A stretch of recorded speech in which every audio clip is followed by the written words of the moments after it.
stand up there in the pulpit and you say, I will teach you infinities. I will say to you that the greatest poem in the English language is the present tense of the verb to be. Now, one asks, what is the present tense of the verb to be? Now, I'll speak it for you, right? It's like this. The present indicative of the verb to be. I am, thou art, she is, he is, we are, you are, they are. Good morning. So I've been out of the game for a while here. As many of you know, my mom passed away from COVID pneumonia, and I really feel compelled to send a message to all the wonderful people who have reached out to me in our sphere and shown incredible love and condolences. I wanted to share some of what I'm experiencing with you and talk about the future a little bit. Straight away, beyond the grief and trauma of having to take my mom off life support and hold her as she died, I have problems with the estate and family, and essentially everything is shattered. Reality is broken. The whole world is just falling on top of me. So something I wanted to talk about, to kind of get off my chest.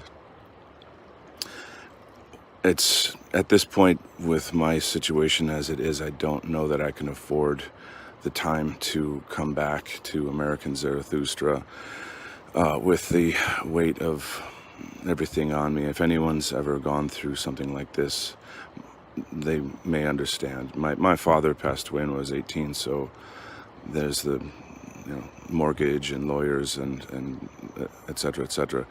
It's enormous and life-changing. So I can't think of a worse time for this to happen. Things are really changing in our movement, in our cause, and to have my back broken just at this point in time is really tragic and evil, because I would love to be in there fighting with my brothers and sisters. And I have to really say that you are my family now. You have come forth better than my literal family, and part of the reason for that is because I am anti-vax and they're pro-vax. And so over the past 2 years, I've done intense research on COVID, the vaccine, and how it plugs in with everything. And I know people on this channel are very savvy to that information, so I'm not going to lecture or repeat that kind of information. My family has fought me and tried to silence me, and it's been extremely bitter. And now that my mom caught the COVID, then everybody blamed it on me, and they said, "Oh, because she's not vaccinated, you tricked her into not getting vaccinated, and you killed your mother, and it's your fault that she died." And so at the funeral service, half of my family treated me like shit. So on top of this tragedy in the morning, I've got 100 knives in my back, and then financial weight that I cannot bear. So I don't know what the future is looking like at this point. But I wanted to reach out to you guys and say you are the real people. You're the real family. And I don't know what more I can say, but I just feel like I have to say something. I can't go so long without posting something, without communicating to all of you. And I think I don't want to disappear. This is not. I'm committed. I'm married to the movement. I'm. This is my life's work. So I'll somehow find a way to continue to make art and music and content and continue to be a part of what we're doing for white well-being and Western kind. So it's really just hard to put sentences together at this point. My head is spinning, but it's essential for me to reach out to you, every single one, and say I love you.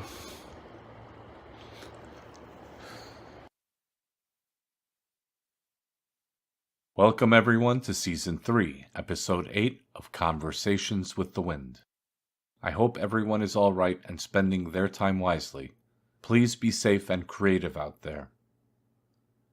Before we begin this episode, I would kindly ask for a moment of silence to honor all our fallen Russian and Ukrainian brothers and sisters. I would like to add the following post I made on Twitter back in early January. Quote, "Don't be fooled by superficial changes of narrative which may temporarily sound appealing. The parasitic elite will employ any strategy to maintain power. Nothing will ever change unless the underlying moral imperatives of our political social structures are radically altered." Close quote. Regardless of which side you're on, or if you're not on any side, please pray that peace prevails.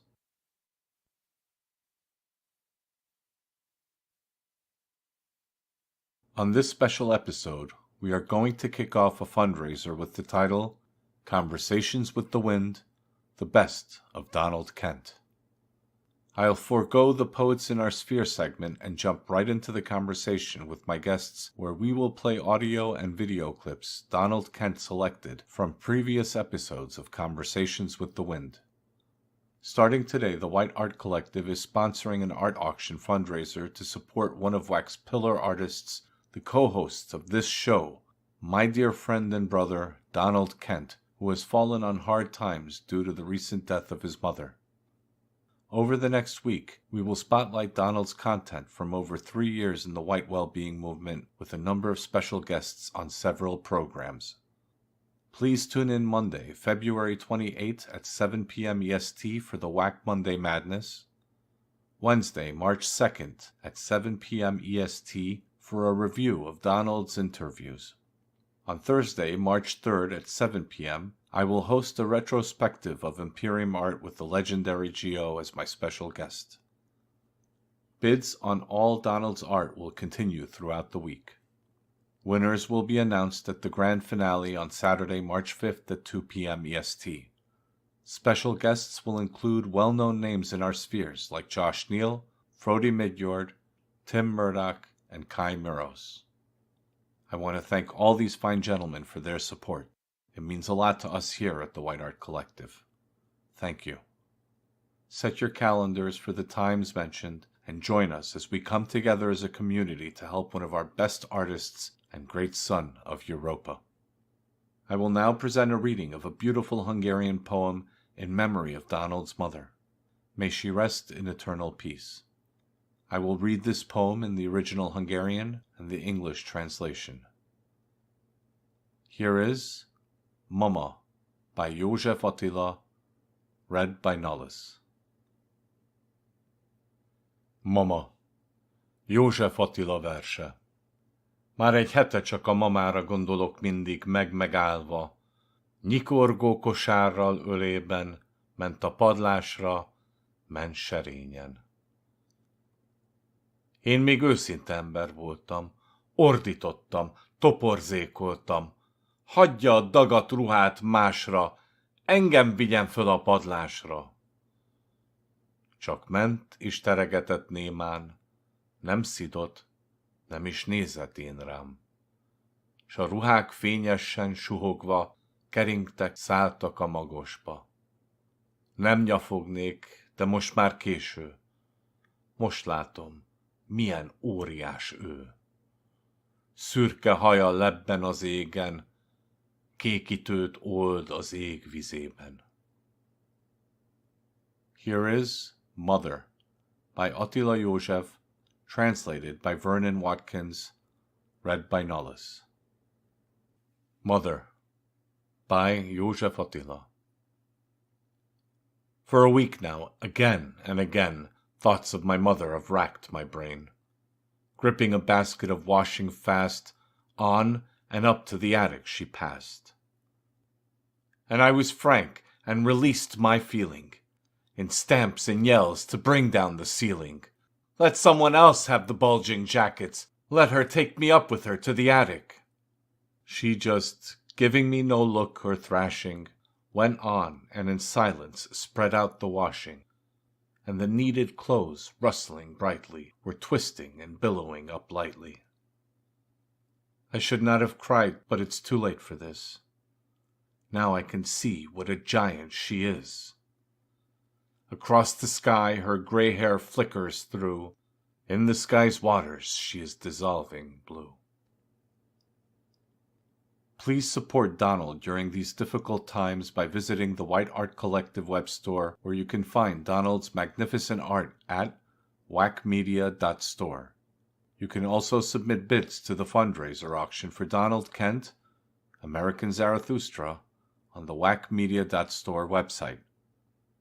We will announce the top bidders of the fundraiser finale on Saturday, March 5th at 2 p.m. EST.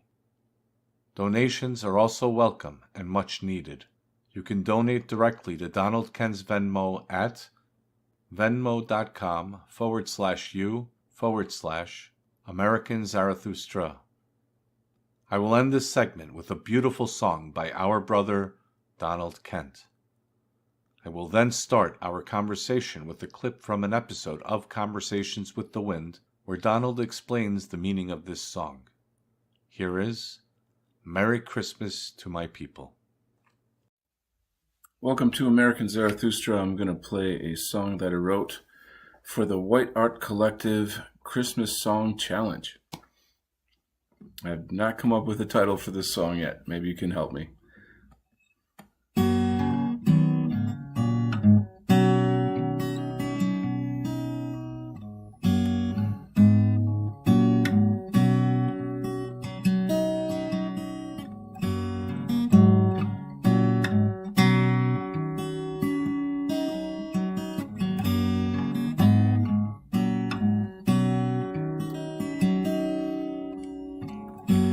When I was a boy back there in grammar school, I truly believed that Santa Claus was true. We sang the songs of the Savior child. Our hearts were warmed and our faces smiled, counting down the days, oh, anticipation killing us, catching the snowflakes, oh, that were chilling us. Christmas decorations everywhere made the world aglow. Still haven't lost that innocence I felt so long ago. But now I've grown older, with financial fears. It's getting colder and colder this time of year. Maybe it's time to put away childish things. Now, maybe later. For now I'll sing Merry Christmas to my people. Wherever you are, I call my home. May God protect us from all evil. Pass on to our children the world we've known.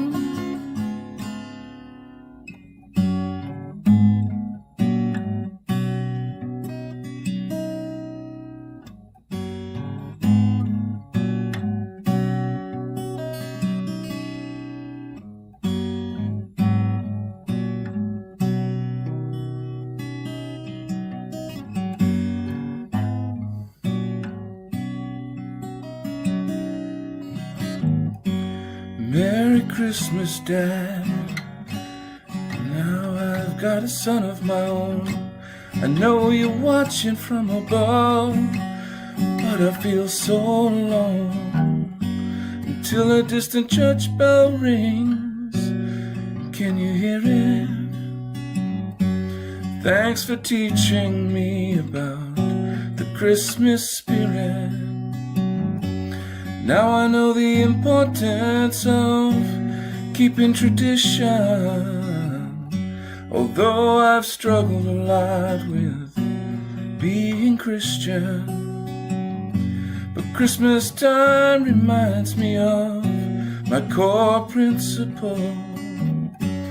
Western civilization is invincible. But now I've grown older with financial fears. It's getting colder around this time of year. Maybe it's time to put away childish things. Now, maybe later. For now I'll sing Merry Christmas to my people. Wherever you are and call my home. May God protect us from all evil.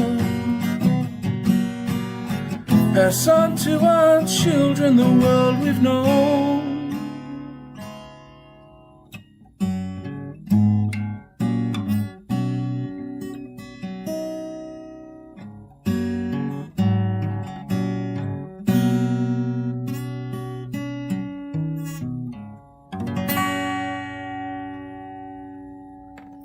Merry Christmas and Happy New Year, everyone.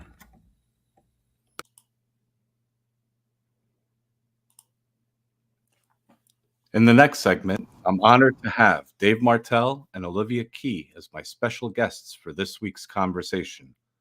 Although Donald can't be here with us today, his presence is always felt and always close. Hello, everyone. It's great to have you on the show. Could you tell us a bit about yourselves for those who may not be familiar with your work and background? Also, please let the audience know where they may be able to find you. Olivia, let's start with you. Well, hello, everybody. My name is Olivia Key. I am a singer, songwriter, musician, and music producer. I have a YouTube channel under my name, and I post original music, original content, and I also have a Telegram.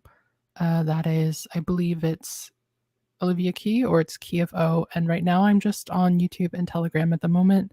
I've taken a break from social media for the most part, and I'm just coming out of that break now. But I'm very happy to be here, and thank you for having me. Well, it's an honor for us to have you with us, and I really appreciate it that you're here in support of Donald and the White Art Collective, and you're a very important member, a pillar member of our small community of artists. Thank you. Dave, let's get some background on you.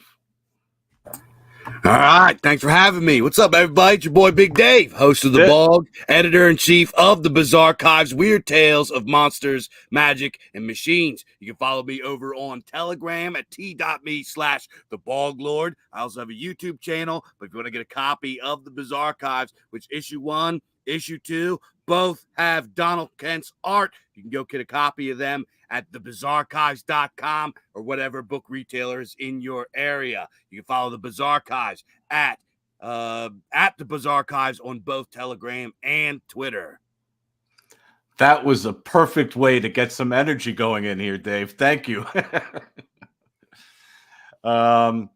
Dave, I'm going to start this segment with a clip from Season 2, Episode 5 of Conversations with the Wind.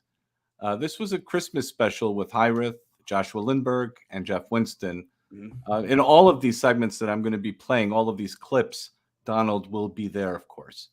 Here, in this clip, Donald talks about why he wrote his song, Merry Christmas to My People.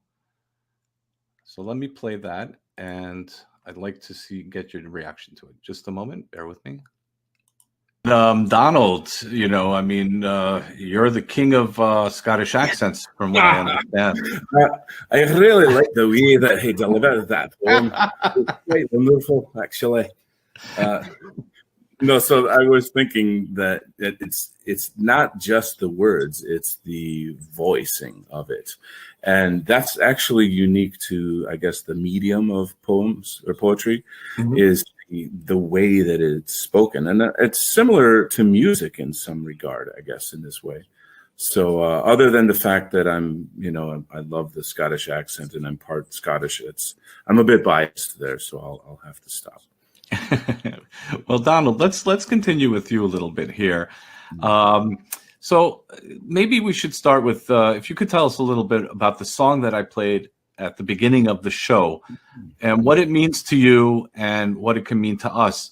Because I think that song, to me at least, it was a very personal story. And I really enjoyed listening to it, but it also sort of touched my heart in understanding the struggles that you're going through personally. And I thought that this was really, this might be a good time to explain this song a little bit. I appreciate that a lot. It's very nice to have a kind of a platform to talk about one's art.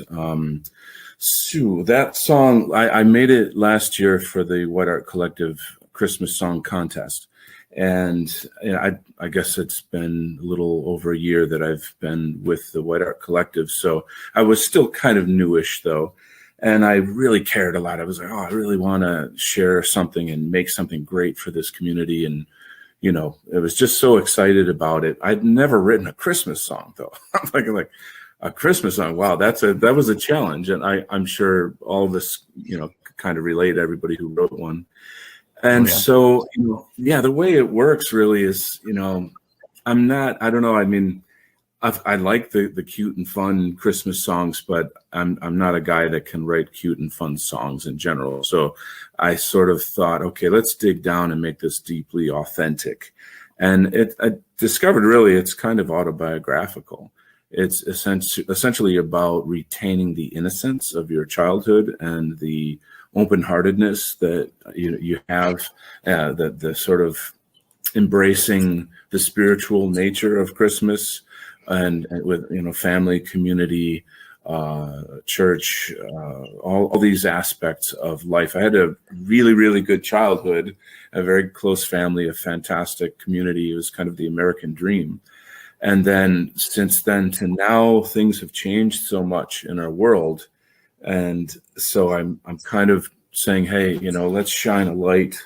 Let's throw a tether back into the past and anchor back onto that time of innocence and joy, community, family. These are the core principles here. So I wrote the song, and it's a bit of a vulnerable song. It's my father passed away when I was 18, and I'm a father now, so it just kind of came out of me that second verse, I said, "Merry Christmas, Dad. I have a son of my own."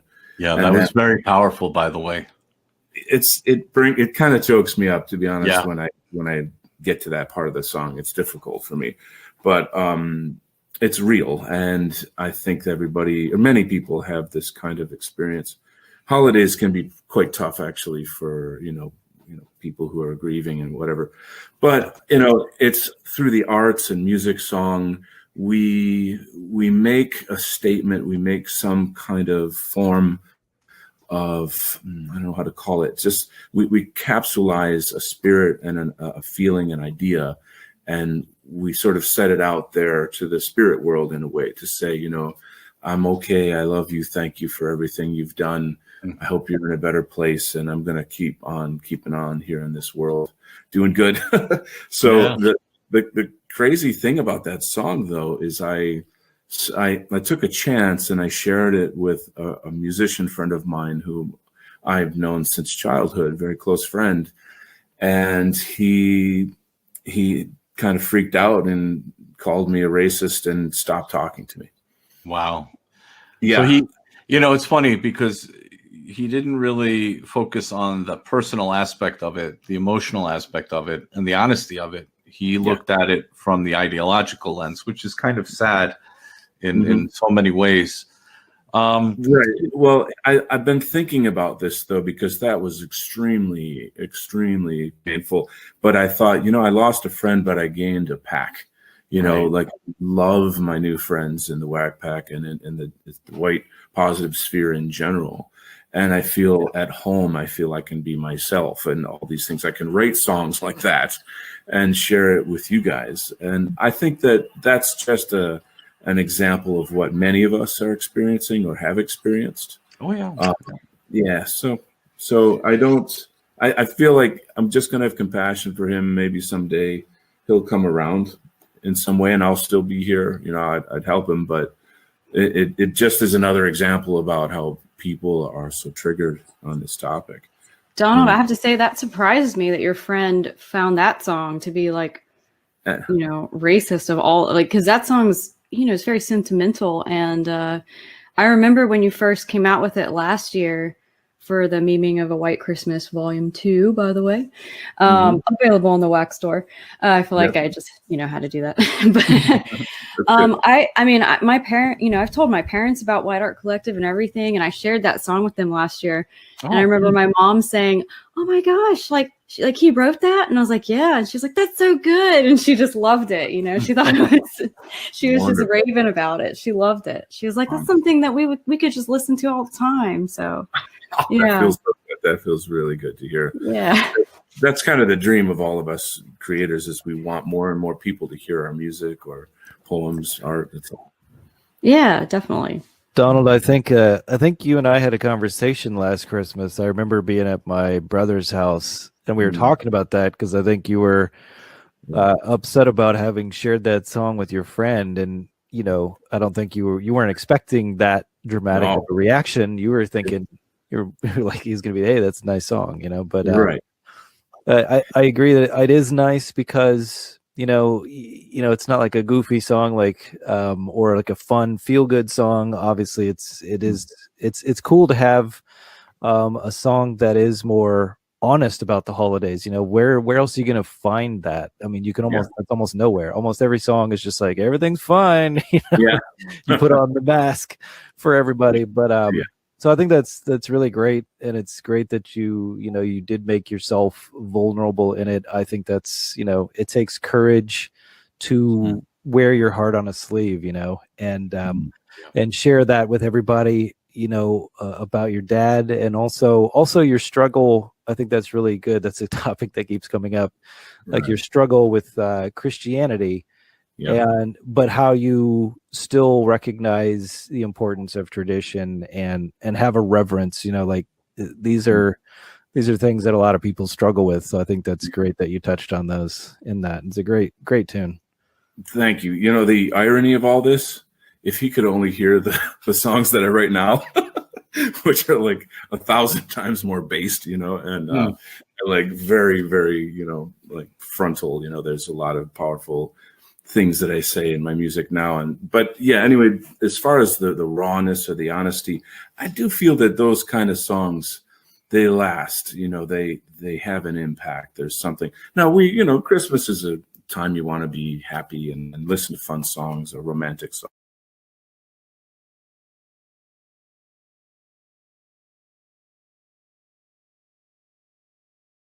I had to unmute myself. All right. So I just wanted to say that I'd like to welcome Yiz to our chat. Yiz, are you there? Yes, I was just waiting for my turn to talk. Absolutely. Well, please introduce yourself, and then we can talk about the clip. I'm using the epithet Yiz the Unifier because our beloved Donald Kent is the one who gave that to me. You and Donald gave it to me on the stream I did with the two of you. Yes. Do you remember? Yes, I do. Yeah. And that was a wonderful conversation. And in the year or so, I've been familiar with Donald Kent and speaking with him privately and following his artwork and listening in on his streams. He means a lot to me. I think that he is a kind, good-hearted man that is talented with not just vision, but spiritual understanding of what it means, not just to be a good person, but to be a Western man.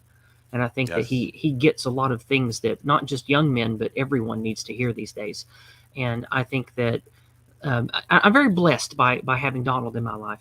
And Donald will, of course, be one of the people I will be talking to Iron Age archivists about for doing art and story projects with white positive people. So we can definitely look forward to working with them together in the future. And I would like to hopefully get them involved with all of the people of the White Art Collective. I think there'd be a lot of good natural sympathy between the groups, and I want to do my best to facilitate my epithet and unify these groups. Wonderful. Well, I have another guest. This is remarkable. We have people volunteering to join, and I really like this interaction. So let me add Kingdom of Vinland to our chat. Dave and Olivia, you guys are still there, right? Yeah. All right. Yep. All right, let's add Kingdom of Vinland. So welcome to Conversations with the Wind, Kingdom of Vinland. Thank you. Howdy, Nolis, Yiz, Olivia. Great to see y'all. Howdy, Wonderful. friend. I know you from around the way. I see you a lot of places. Yeah, Hello, hello. yeah, I think I've been on several of Yiz's and maybe a couple of Olivia's streams before. I think I've caught Nolis as well a couple times. Not really Well, that's familiar wonderful. with Bizarre Archives now. Oh boy, well, you're in for a surprise, right, Dave? Yeah, that should be good.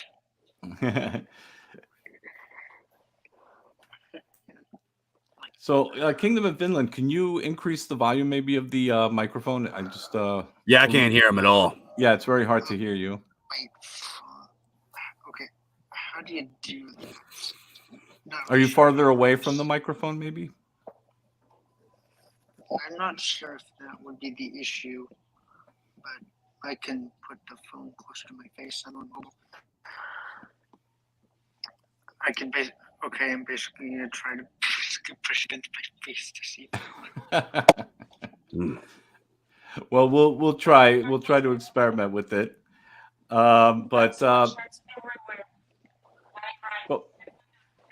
oh, I think you were hearing an echo in the background too. Yeah, Kingdom, could you mute yourself, please? yeah, give me a minute. Sorry about the hot mic. Not a problem. Not a problem. All right. So, Dave, what were your impressions of the clip that we just played?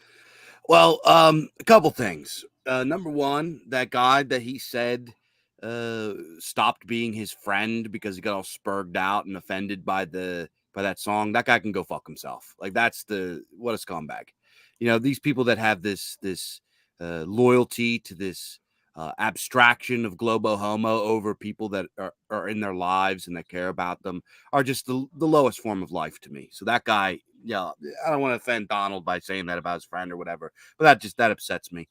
Number two, I gotta say, Don, man, I've heard a lot of his music, and he's got his vibrato is just so smooth. Like, I know that's supposed to be a sad Christmas song, but I'm like over here about to take my shirt off. Like, this guy needs to sing more songs for the ladies. Absolutely. But I thought his song was beautiful, and Donald, he manifests something that's just something that I really respect in men and human beings in general, and that is he's just real. He's authentic. He says what he thinks. He puts his heart out there. Everything that Don does is just, it comes from his heart. He's just, on top of everything, I'm gonna say that I'm not kissing his butt or nothing. The guy's like a creative genius. The art that he does, he writes. He's a great musician, plays multiple instruments. He does the martial arts. The guy's he's just pouring all of this creative essence from his heart and soul, and it's always so real and so good. Like, he's just the man with that. And I thought that song was just like Donald on full display, just putting his heart out there, talking about, these are things that I think are really special with art. These are things that I think are probably the most important parts of art, and that is realness.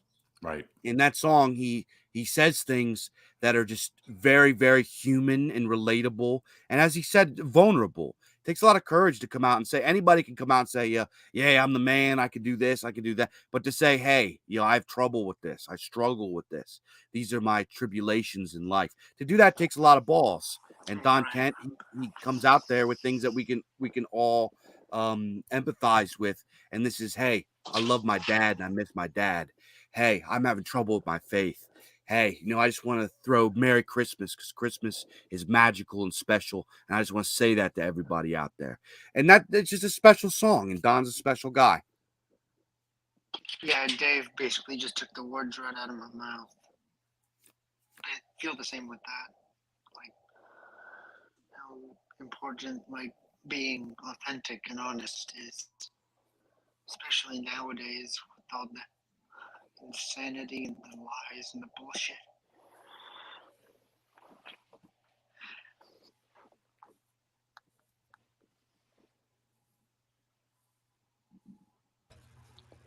Nellis, I think you're muted again.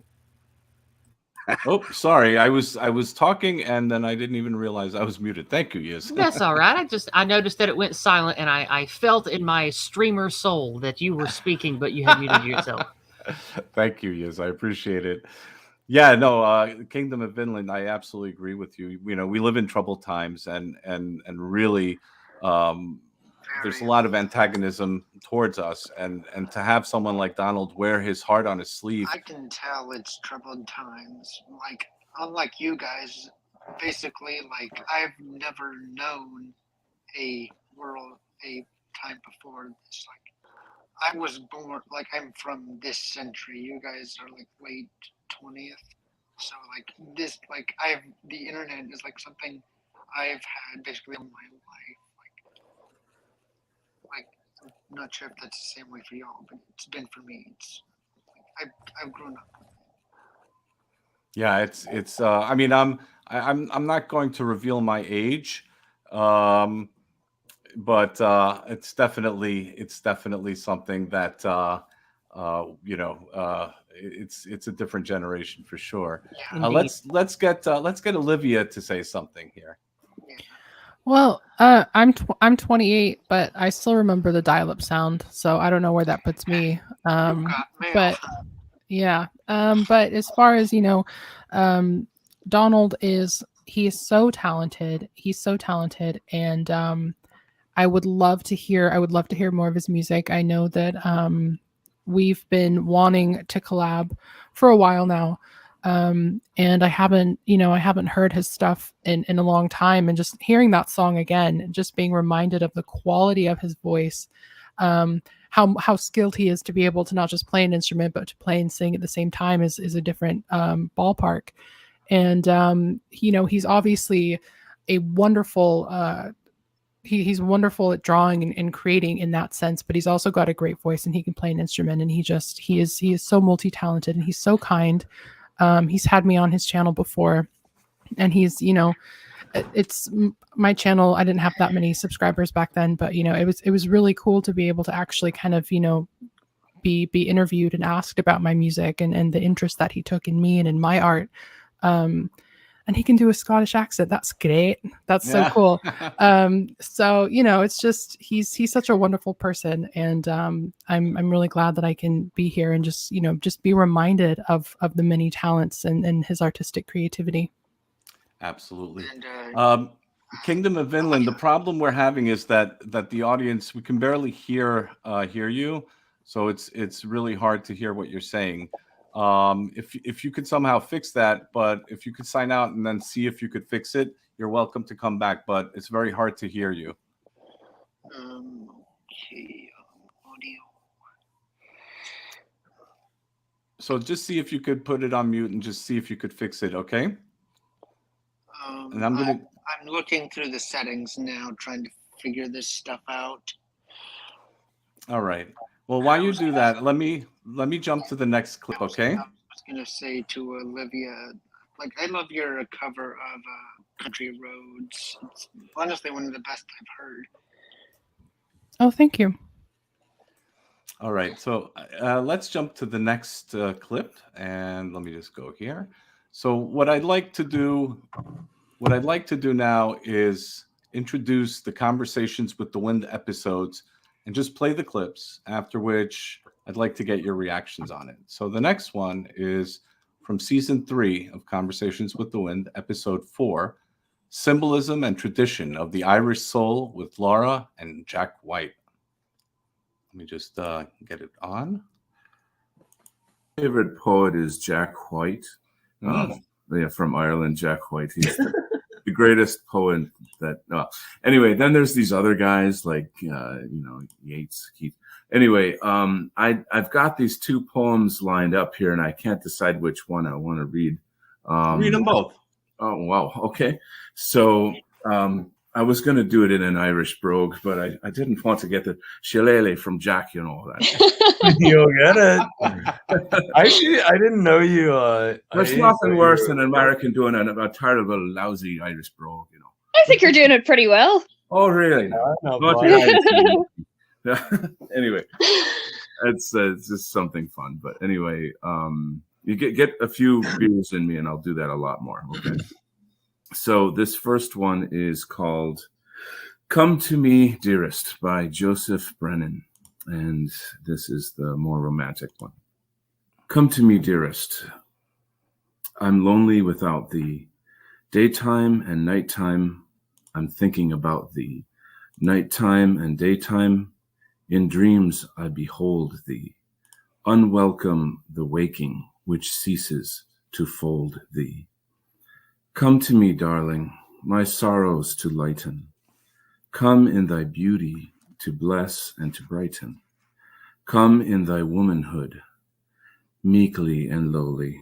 Come in thy lovingness, queenly and holy.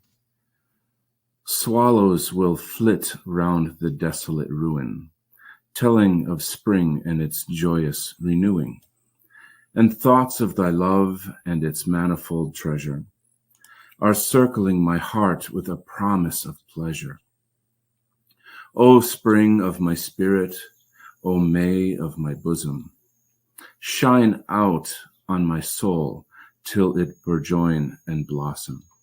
The waste of my life has a rose root within it, and thy fondness alone to the sunshine can win it. Figure that moves like a song through the even, features lit upon by a reflex of heaven, eyes like the skies of poor Erin, our mother, where shadow and sunshine are chasing each other. Smiles coming seldom, but childlike and simple, planting in each rosy cheek a sweet dimple. Oh, thanks to the Savior, that even thy seeming is left to the exile to brighten this dreaming. You have been glad when you knew I was gladdened. Dear, are you sad now to hear I am saddened? Our hearts even answer in tune and in time, love, as octave to octave and rhyme unto rhyme, love. I cannot weep, but your tears will be flowing. You cannot smile, but my cheek will be glowing. I would not die without you at my side, love. You will not linger when I shall have died, love. Come to me, dear, ere I die of my sorrow. Rise on my gloom like the sun of tomorrow. Strong, swift, and fond as the words which I speak, love. With the song on your lip and the smile on your cheek, love. Come, for my heart in your absence is weary. Haste, for my spirit is sickened and dreary. Come to the arms which alone should caress thee. Come to the heart that is throbbing to press thee. Come to Me, My Dearest by Joseph Brennan.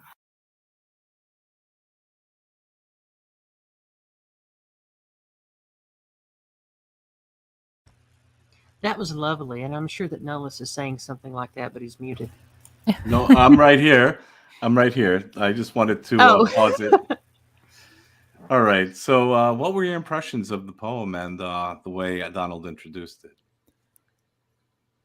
I get lost in his voice.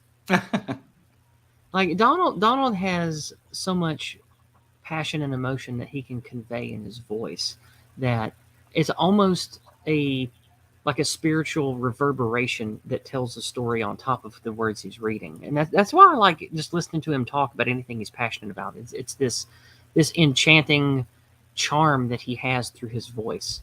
And as far as the poem itself, I am a bit of a Luddite. When I hear poetry, my brain just sort of stops parsing it. I'm bad at poetry, so I'm not going to attempt to tell you what that poem was supposed to be about. But I do love hearing him read things like that. Olivia? Yeah, I mean, I agree with Yiz. He has this calm assuredness to his voice, and his presence is very calming.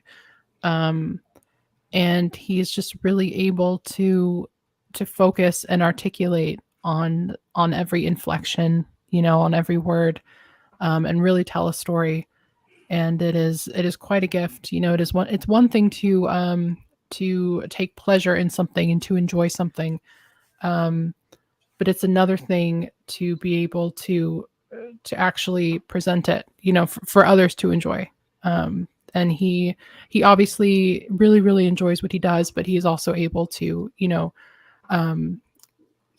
produce things and speak beautiful poetry and have other people be able to enjoy poetry because of him.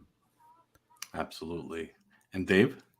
Yeah, I agree with both them. The way that he, I probably wouldn't have gone for that poem, but the way that Don put it out, I thought he read it beautifully, and he's definitely somebody that understands the kind of the importance of voice and how much can be carried by the sounds that come out of your mouth. I mean, there's a reason that all sacred texts throughout all of history have been sung, right? There's something spiritual and something holy about inflection, about just all the things that go into vocalization and oration and all these things. And Don he's just got a natural knack for it, right? He just spits it out.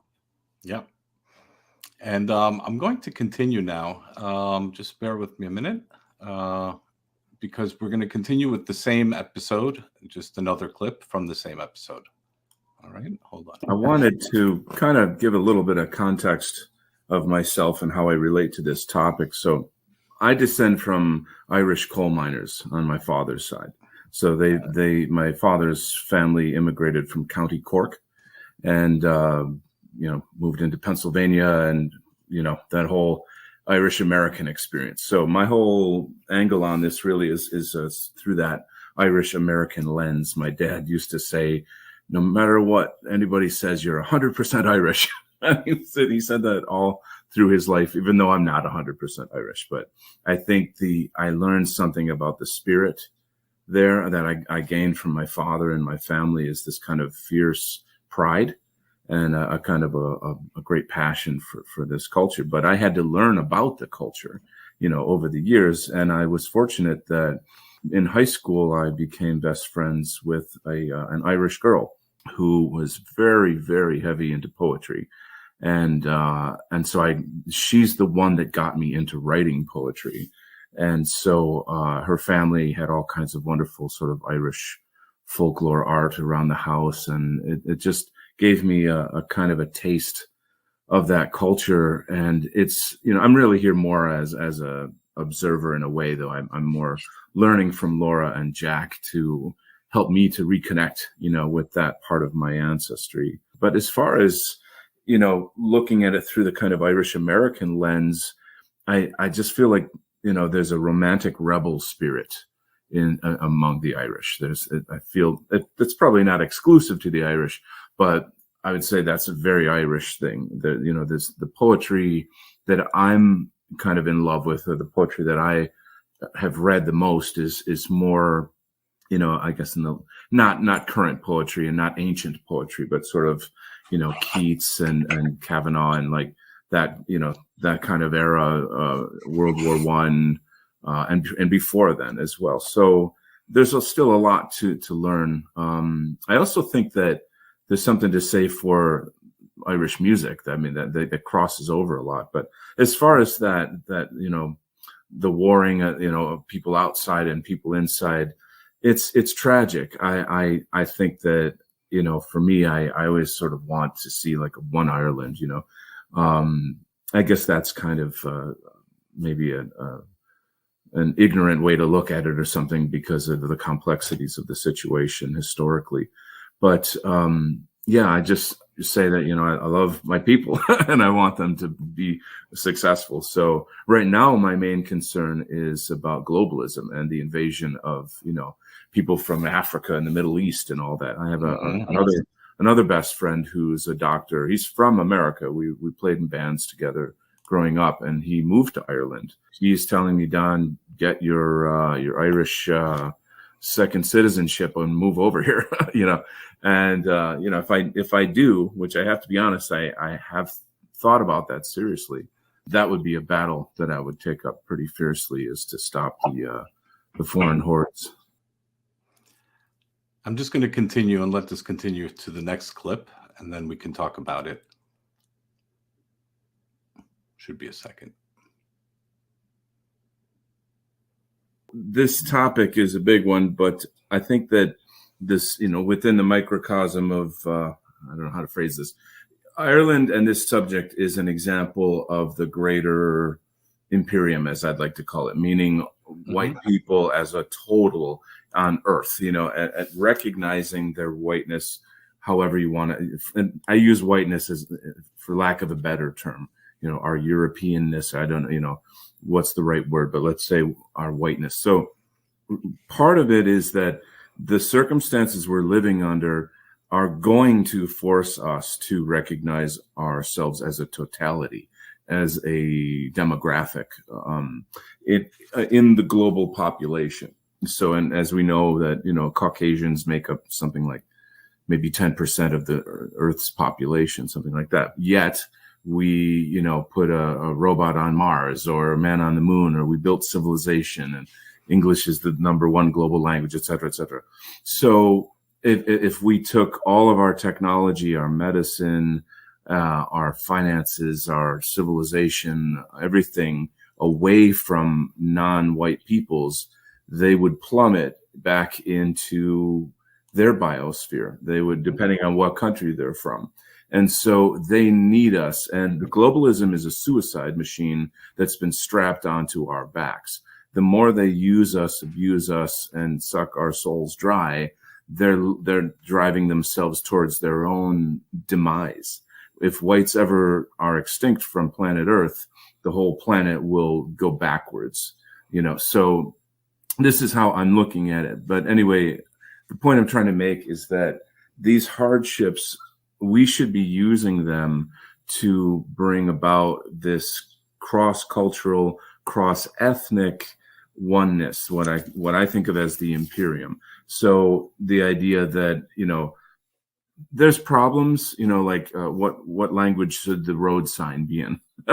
And then there's problems like, why are they shipping in people from Africa in the dozens every day? And how come nobody's stopped that? And how do we stop it? So you see the difference. We can just isolate these different problems, and us in the White Art Collective, us in the dissident right or the white positive movement, our mission and our message 24/7, every day of the year should be recognize the unity that we have because we have a common enemy. And so, the situation about North and South in Ireland, for example, it's similar to North and South in America. The people in the South, in many ways, they feel like the Civil War happened yesterday or last week. It's a definitive part of their identity. So these things are always going to kind of be there. And I like how Nullis looks at it. He says those are family issues.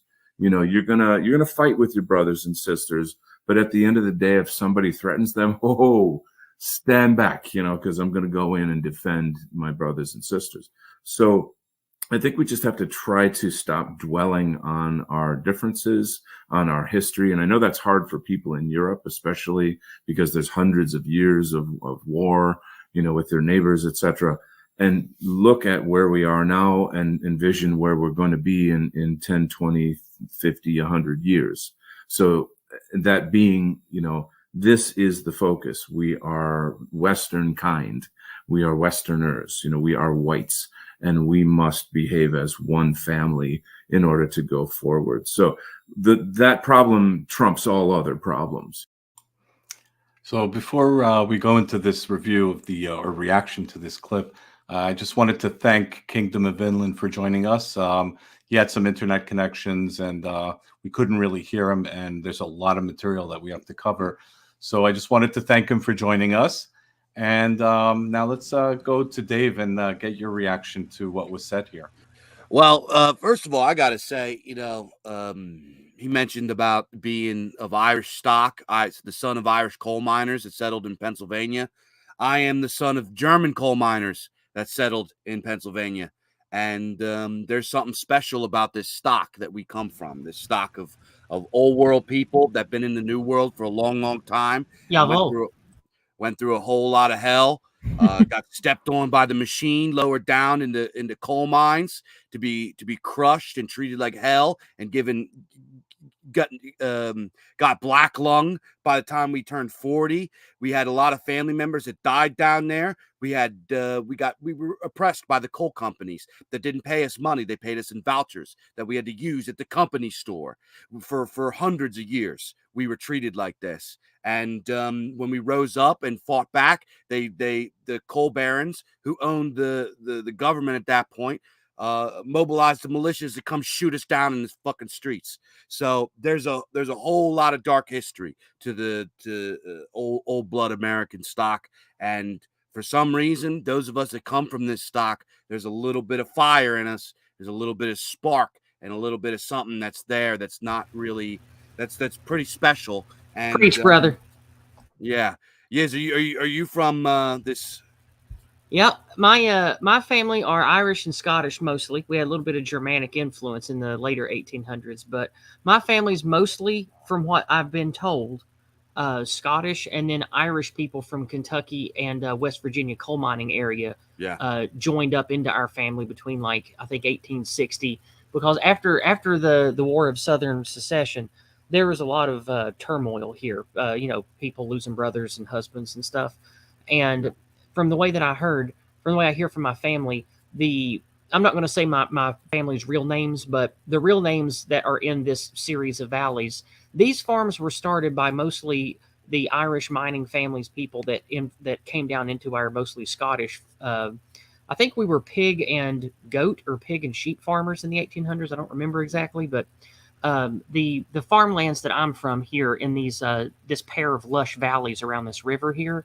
My family from I think as far back as the early 1800s have been making farm here. So the land that I'm inheriting from my family has been tilled by people of my blood since the 1800s. Yeah. That feels good. I like that, and it definitely makes me feel like I'm from a different stock. Like I'm different from these deracinated people I used to meet and work with in cities, and they can barely even tell you where their grandfather is from or what he's about, let alone farther than that. Yeah. And the piss and the vinegar that I feel coming out of people's I guess minds and spirits around here. The Westman biospirit definitely has its peaks, and I think one of those peaks is the kind of person that we're talking about. I don't know, just the best warriors and the hardest workers and the most salt of the earth people come from our segment of the biospirit, I think. Yeah. It's an important thing, and it's something that sticks in my craw. I mean, even though I never worked in the mines, but I can go back to the old family farm that my family got when they came over from Germany in 1689, and I can go see my ancestors buried there. I can go to Gettysburg and see my family members that are buried there. I got, there's a few of us that have history here in the New World. And those of us that do, there's a little bit of something in there. So Donald bringing that up, that resonated with me so hard.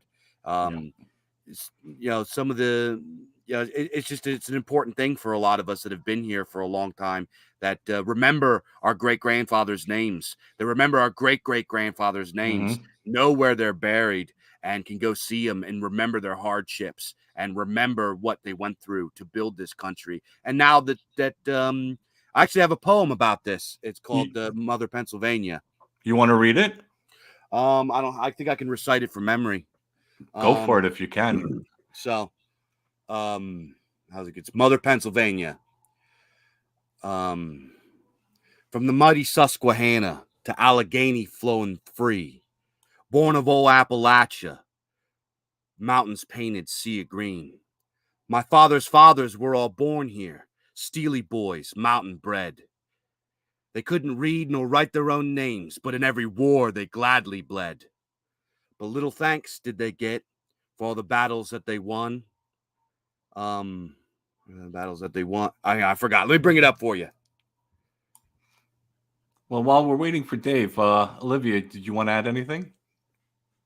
I mean, I echo the sentiment of Donald in terms of, looking at your ancestry and seeing if there's a way that you can, have that second passport. I did it.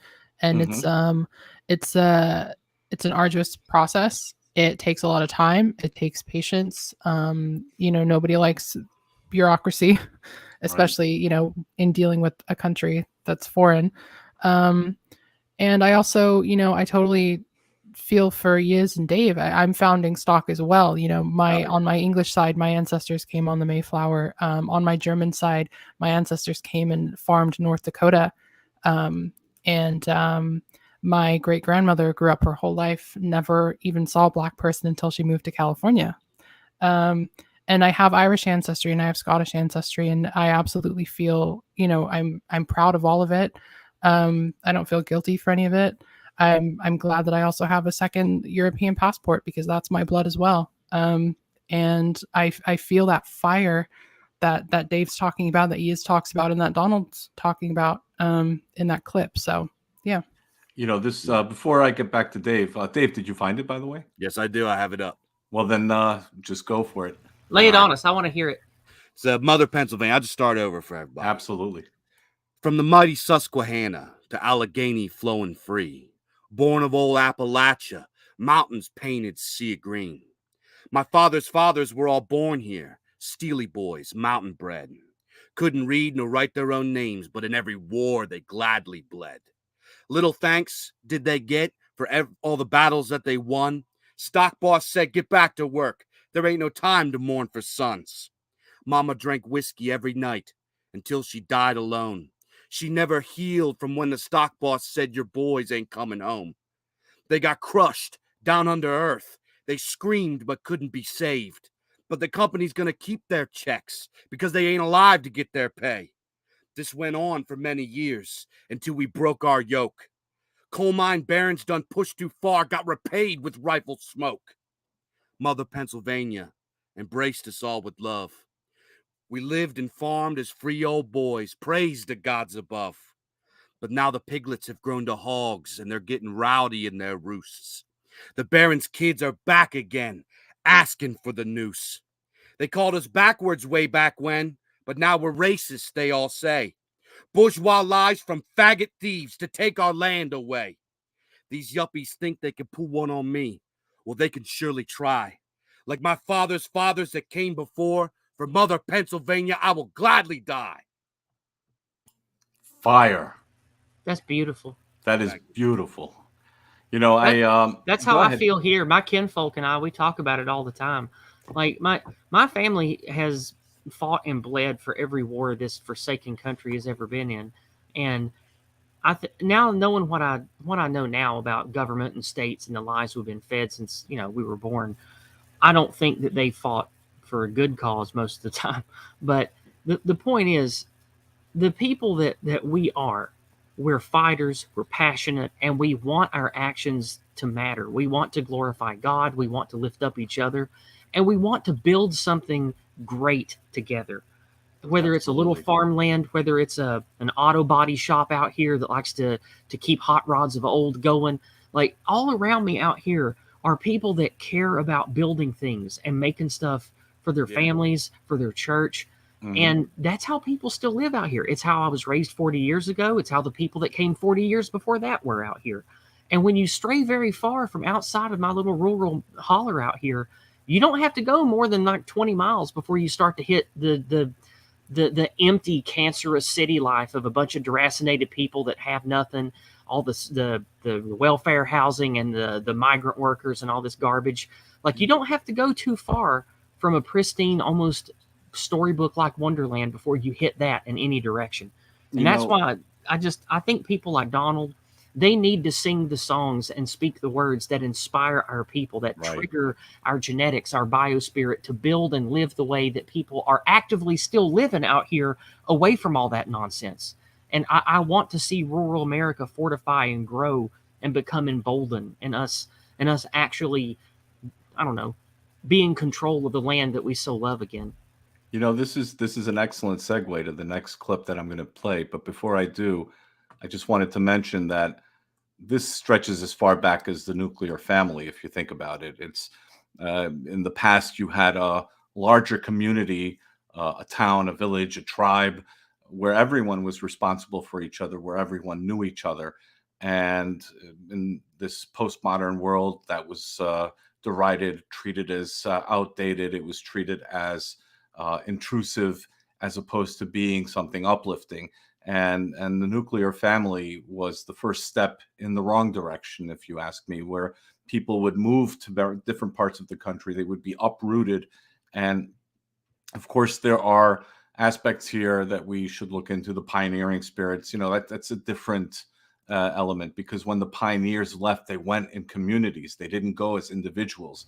And Exactly. that's a big mistake that people make.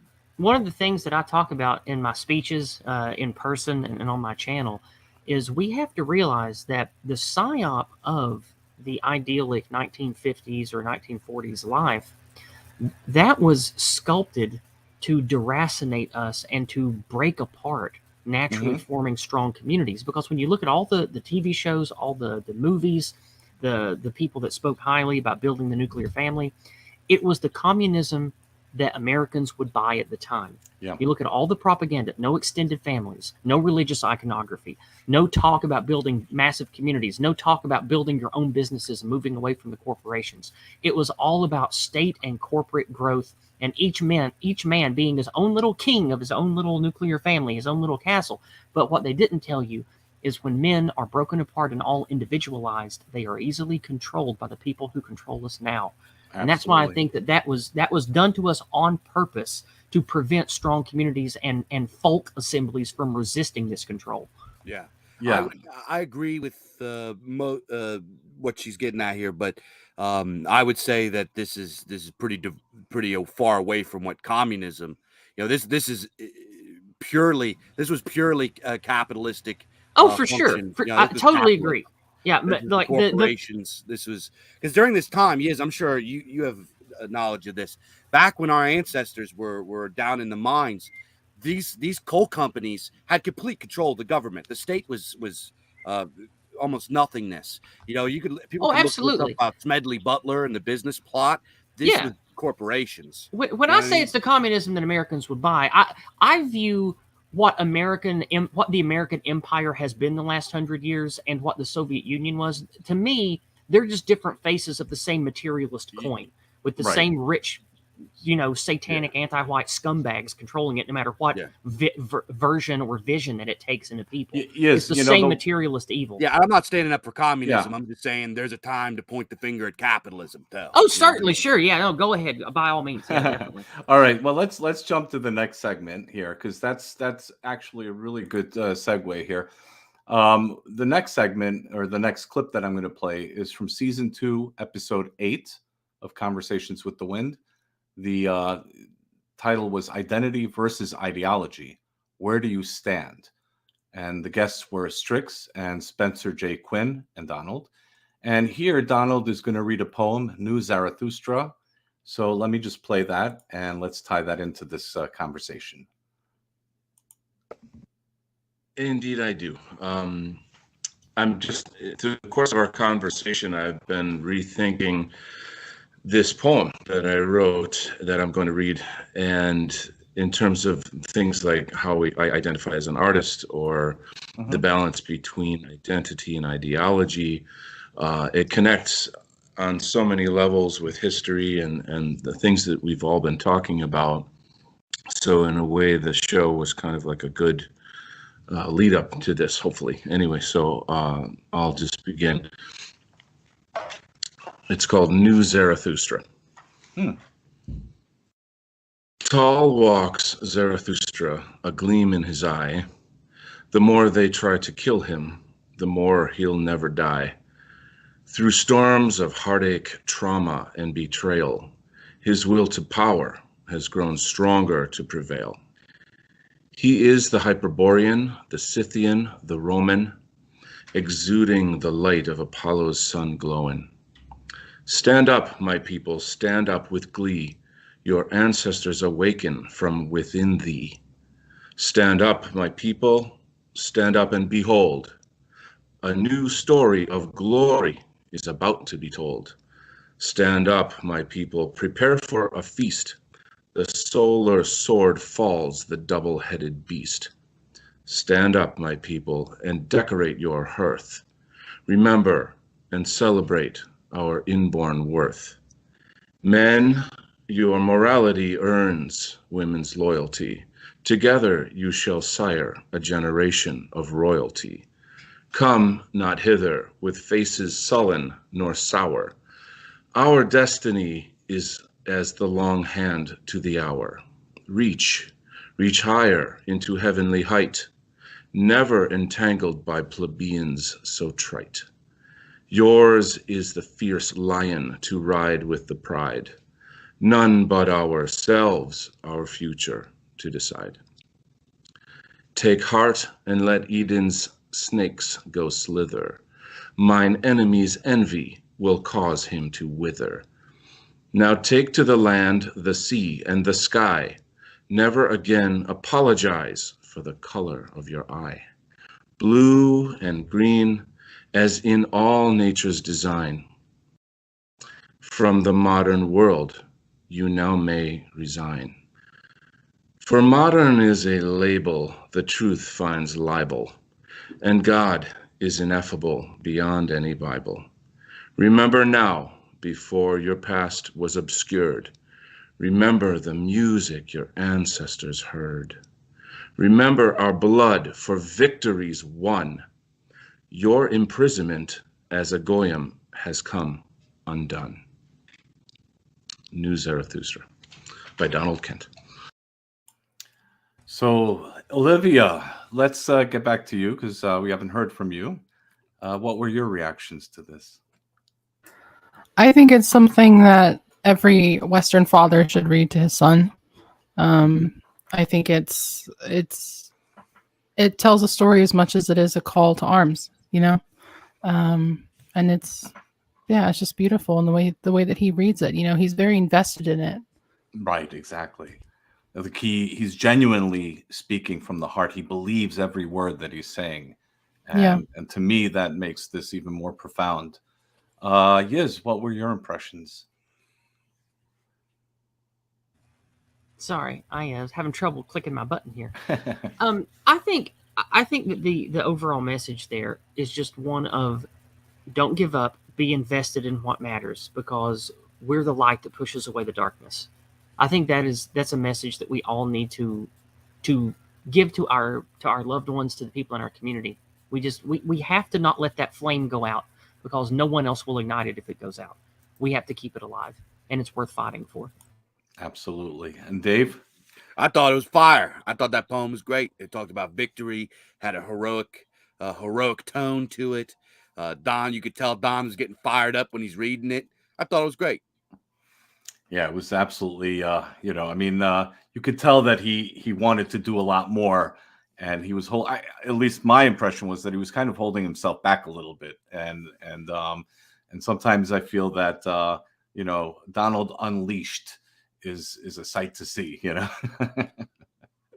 So let's jump to the next clip here, which is from, let me see here. Yeah, this is season 3, episode 2 of Conversations with the Wind, Layers of Identity, and our guest was Full Moon Ancestry. So I'm going to play this clip and get your impressions on it.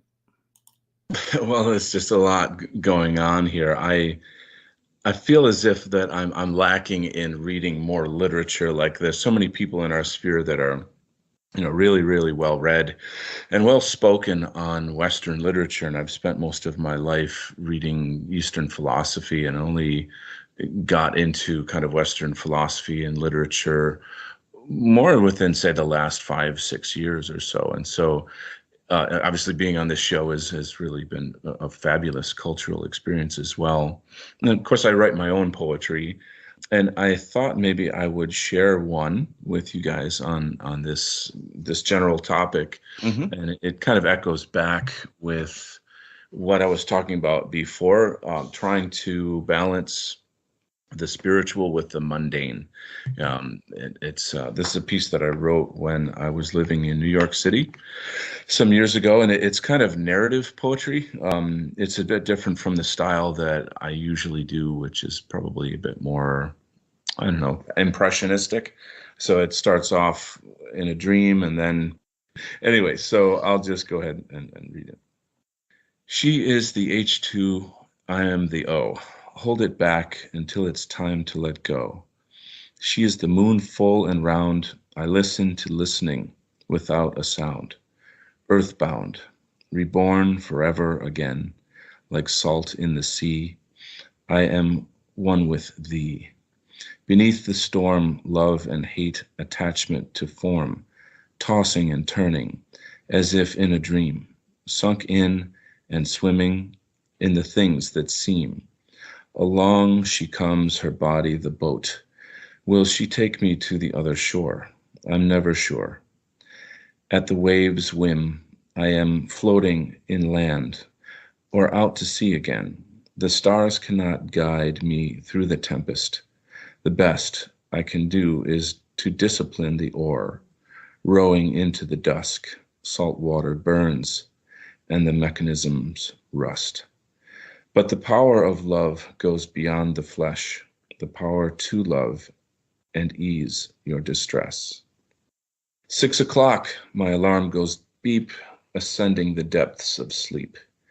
First thing I do is stretch and pray, prepare my mind to meet the day, to enter the world and exist the abstract, but something from my dreams still stays intact. In fact, as I recall, something of the world stays in my dreams, and all of it seems to be the big sleep. Nevertheless, I get up on my feet, hop in the shower. Next thing you know, it's another hour. Caught the G just in time, didn't have to wait in line. Transfer to court square and climb the stairs.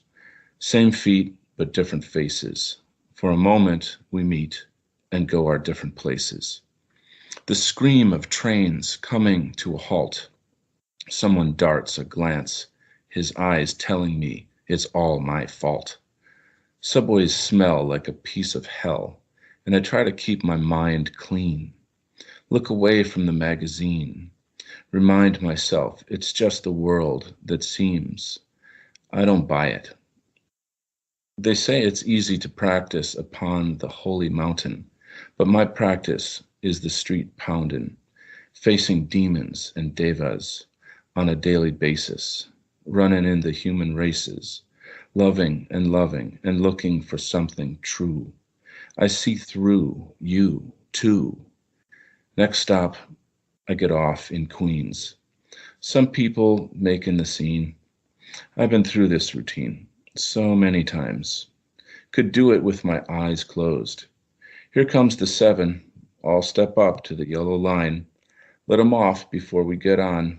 I take my time, because every little detail is part of this life. If I prevail, I can live among strife. Unaffected, someone gave up his seat for the elderly unexpectedly. It brought a smile to my face. Some people live in a state of grace. And it's the little miracles that help us get by. And there you go. So that's just a piece of, again, it's just trying to, like, how do you live in a kind of an environment like New York City and keep your mind in a state of grace, So there's going to be another segment here or a clip that I'm going to play, but I just wanted to get your initial reactions. Yes, let's start with you. Well, I'm not a poetry writer. but that feels like a poem I would write because Mm. I'm a product of this world. I'm a product of bi-Leninism, and I have lived and I am a part of the ashes of civilization. I have traveled this country. I've been to other countries. I have seen what's out there, and I have felt the hollowness, the living embodiment of this religion of progressivism, whatever anti-white thing that we may be talking about, whether it's the decay of sexuality, whether it's the decay of our religious institutions, etc. This feels like a poem I could write because that's my experience of just being disgusted at the the evil that's ever present in the cities that I go to. Just seeing the sexual degeneracy, the filth, the broken down genome of people, the deracinated groups of basically people that have been stripped of all ethnic and racial identity, forced to live together like sardines. It's just it's disgusting to me in ways that are hard to put words to, and that's usually things that motivate people to write poems. So if I wrote a poem, it would probably be something along these lines. And Olivia, what about you? I think you've lived in big cities or spent. Did you grow up in big cities, Olivia? Well, no, I grew up in California, which is pretty terrible itself. But I grew up raised by a single mom, and I grew up going through school and being a minority in the classroom all the time, and that entire thing. But with that poem, I would love to see it on paper, because I would love to see if he made certain indentations, or just had one line where it was one word, for emphasis, because as he was reading it, I was imagining seeing what it looked like on paper. Just the way that he enunciated it, I could just see how the sentence was structured and where he would put indentations. Just absolutely beautiful. That's actually it's a really good observation, Olivia. Dave, what about you? Well, I really liked his poem. I really liked how he kind of switched up some of the timing and the meter there, and kind of the format. He kind of like it was like I don't know if it was free flowing. Obviously, in order to really like count the meter, like look at it, you got to like look at it how it's written. But it just sounded like he got really creative with the structure of the poem there, and I really liked that. But as far as the content, Yiz just like nailed it. The just the filth and the just the refuse that is produced from industrial society and neoliberalism, and these cities that no matter where you go in the world, they're all these cosmopolitan metro hellholes, these just like warts of globalism. And Yeah, a good Donald, way to put it would be they're mutants, and the mutagen is anti-whiteism. and it's like these places, they're just filth, right? You go there, and I forget the word that she uses for it, but these husks, like these materialist husks, these hive dwelling liberal scumbags that just they have no regard or understanding of identity. They've left the nuclear, as you mentioned, the nuclear family. They've left the nuclear family for materialist means generations ago, so they have absolutely zero ties. They are just effectively just hive dwelling insectoid creatures that just live in these mechanurge hives. And Donald's experience, what he's describing here, how he goes through this routine like a cattle going through a chute every single day, and just seeing this, and how depressing and miserable and rotten and inorganic it truly is. He just like painted it, but from a in a Donald way. Like he goes, Right. he says it from his perspective, what he's feeling from his heart. Like it's not kind of this like top down overview. It's not this like critique or this abstraction about it. It is just, this is my experience going into the machine and living and being and existing in the machine, and how hollow and shitty and meaningless it is. Yeah, and I'm gonna continue with the clip, but just to say that it wasn't always like this in the cities. The cities, our people built these cities. You had a lot of ethnic communities all over. You had a lot of strong communities in these cities that stuck together. They many times came from the same region, from Europe originally, and then their descendants stayed in the same neighborhoods for generations. And you had, I would say, kind of an amalgamation of small towns living very close to each other and for a long time. And that sadly doesn't exist as much anymore. It's dying out. You see it dwindling day by day in any big city that you go into. And the tragedy of this is that it was there once. So to say that it's always been a hive city, I would say that it's not necessarily the case. Although, of course, in the city centers, you'll always have that hive mentality. But everything being equal, that's why I'm always advocating for us to take everything back, even our cities, because they all belong to us. And so giving up on the city is in a way giving up on ourselves and the achievements that our forefathers made. And so I think that that's something that we definitely have to take into consideration with this. But let me continue the clip. I'm just going to start playing this. All right.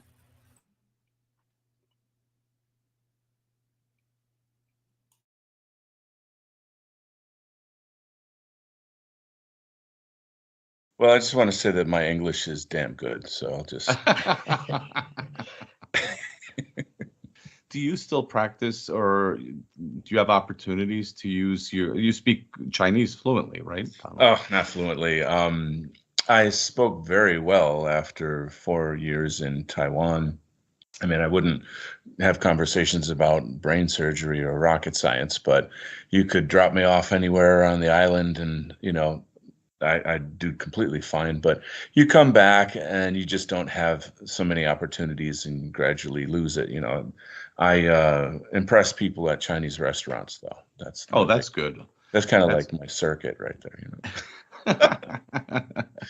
Do you want to learn any additional languages? Oh, God, it's funny because I'm the guy that is over my head in projects and need to say no to projects and stuff. And I know how language is quite a huge commitment. I'm part French, and I would really, really love to learn French. I feel like that's a big part of my identity that I want to reconnect with. So I would say of anything, probably that would be the first one. Yeah. That makes complete sense. And that helps you identify with your ancestors. Nailed it. Yeah. I'm just going to go through to the next clip, and we're just going to continue.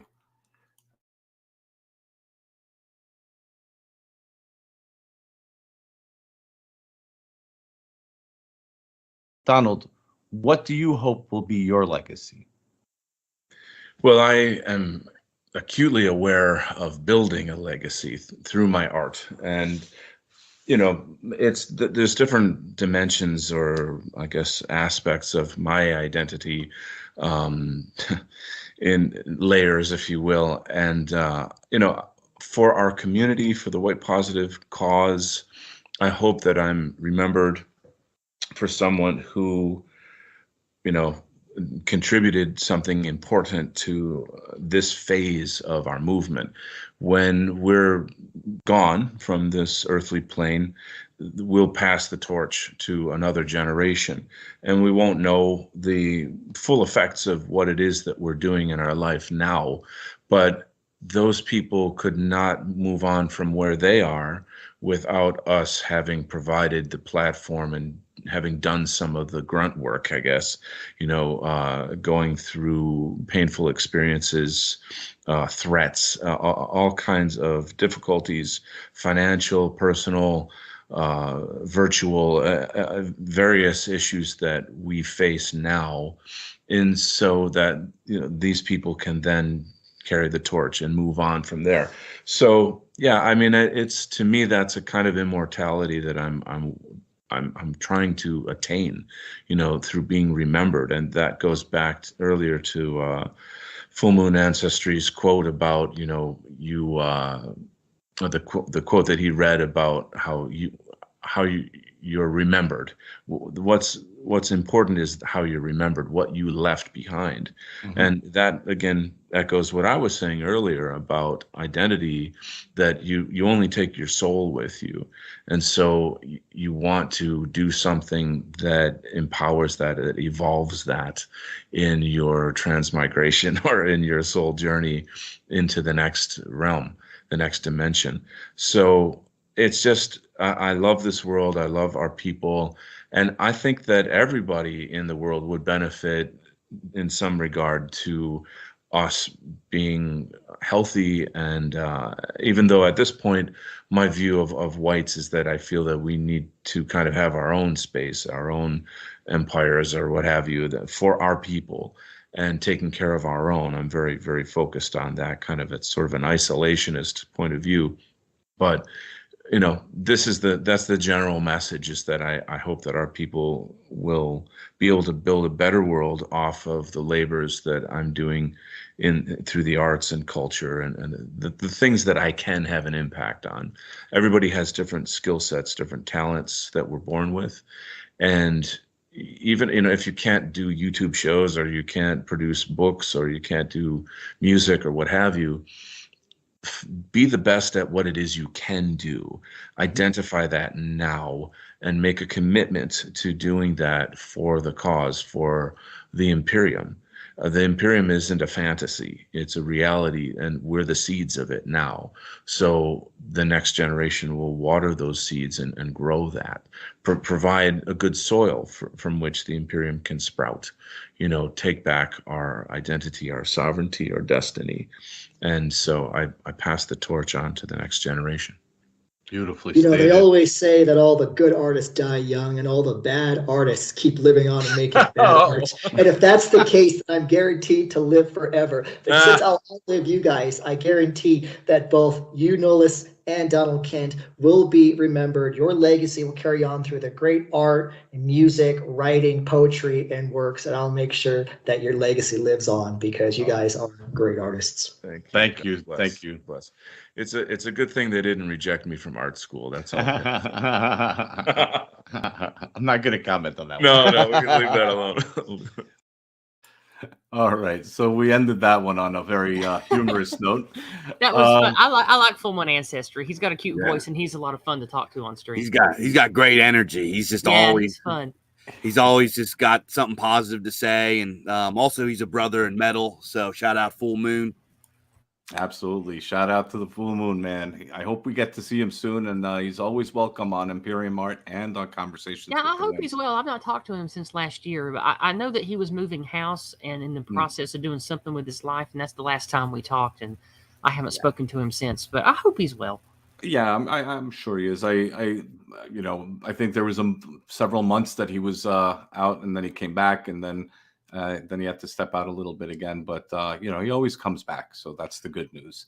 What were your impressions, Olivia, of everything? The question of speaking languages, the question of legacy, all of these things are extremely important to our identity and our layers of identity, of understanding who we are.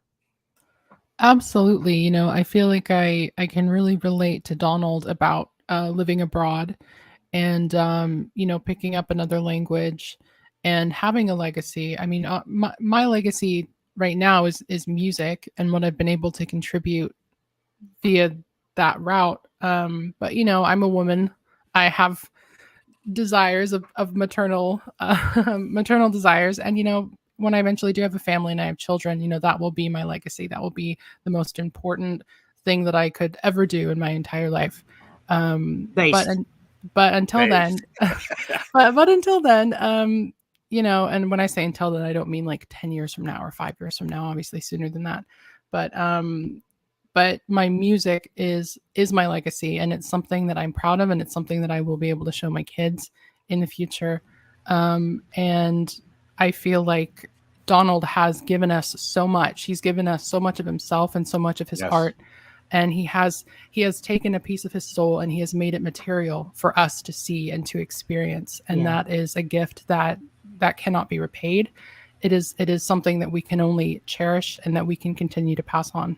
Beautifully said. Beautifully said. Yes. Would you like to add anything? I think I think moving on with what Olivia said, the thing that I am trying to build in my life is what I call localism. I don't know if it has a specific name or not, but in the last couple years, I have moved away from thinking that political activism or any kind of activism matters, other than just meeting people to network with. And I don't think that through the avenues available to us is political activity going to ever bear fruit for us. I think that we need to focus on building the things that will replace the fields and will replace the cities as they inevitably collapse and begin to decay as the evil empire crumbles. And I think that using the artwork that Donald makes, the songs that everybody in the White Art Collective makes, the songs that I know Olivia sings, building families like Olivia is going to do, I think that that should be what the focus of whatever you want to call our, Western identity nationalist circles of people. I think we should focus on building local together. Then those local communities that everyone builds will be naturally sympathetic to each other, and we can have some semblance of functional legal parallelism that will help us ride the tiger, or whatever terminology you want to say. But to weather the upcoming storm, we don't just need the passion and the fire that we've talked about, but we need people to actually unify together and build connections in person. That's why I've invited Olivia and her husband to come visit where I live. There's about a dozen families this year that I know personally that I'm inviting here to showcase the local area. And I think that by building locally together and creating a bigger than one family local rural units together, I think that we can actually have something real and build something that will help us weather this storm. And then, like I always say, the goal is to eventually be in control of our lands again. And I think that all the messages, all of the ideas put forward here that we're talking about directly tie into my main message on my channel and the main push that I've been on for the last year or so. Right, you're basically reconstructing the extended family. Yeah, and That's not really just what that. it is. And not just that, it's through a lens of Western positivity. That's white people as a race. That's our religions, whether they be Protestantism or Catholicism or Asatru, whatever those are. The focus of being in service to gods or something bigger than yourself is, I think, a critical thing that has also been taken from us. So I think that's important too. And then good old self-reliance, learning to build, learning to manufacture, learning to upkeep stuff and build your own tools for harvesting grain or for communication, like building your own ham radios or CBs and stuff. Like, we need to take back into our own hands our destiny away from these monsters that want to enslave us. Because if all of the pillars of identity, which is race, religion, language, and self-reliance, if those pillars are all taken from you and replaced by evil globalist doppelgangers, then you don't have anything. So we have to dispel those mongrels, dispel those goblins, and actually build stuff real together again. And that's my whole kick right now, is let's build together and do what we need ourselves to weather this storm. Because when the storm is over, it's going to be people like us that are ready to actually, exert our force of will and for the communities we build to take over from the collapse. And I think that's what we should all keep in mind and put as a spirit in all the things we say and all the songs we sing.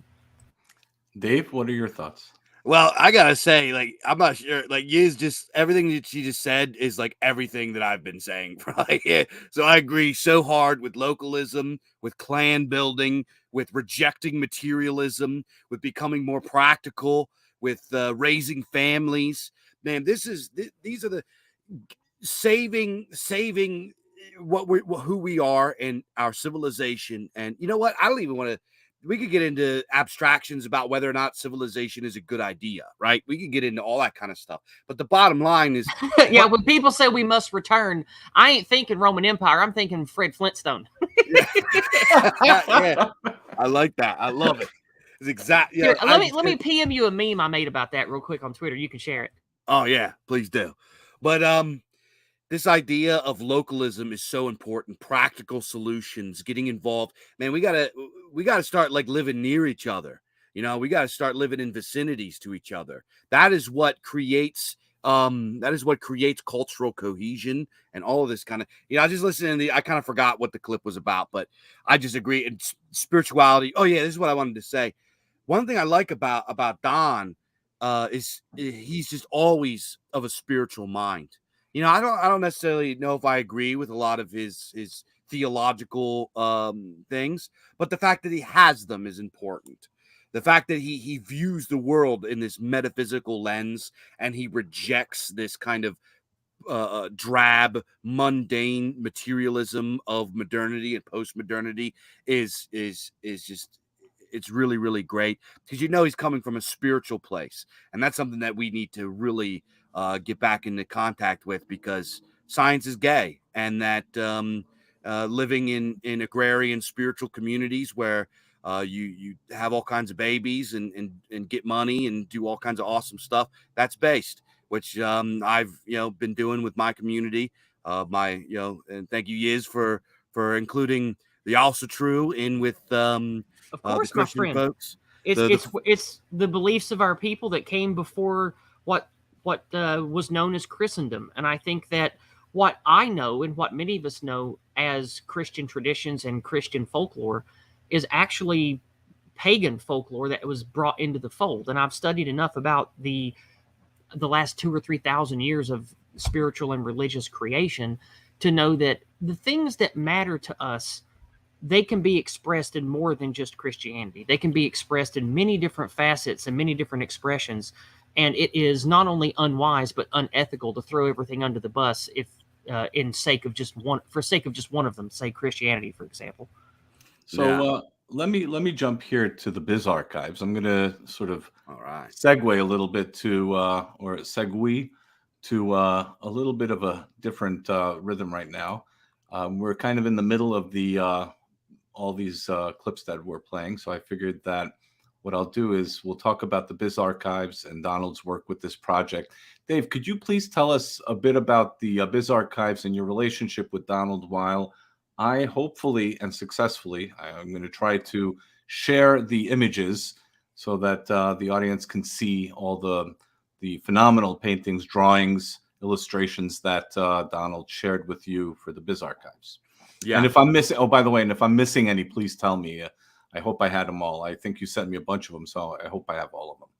I think I send you like a Google Drive with like a bunch of. Okay, beautiful. So the Biz Archives, for folks that aren't familiar, is a compilation of short stories from aspiring authors from the United States and Great Britain, and is a compilation of weird short stories in the literary genre traditions of fantasy, science fiction, and cosmic horror. And Mr. Donald was one of the first people I reached out to when starting this.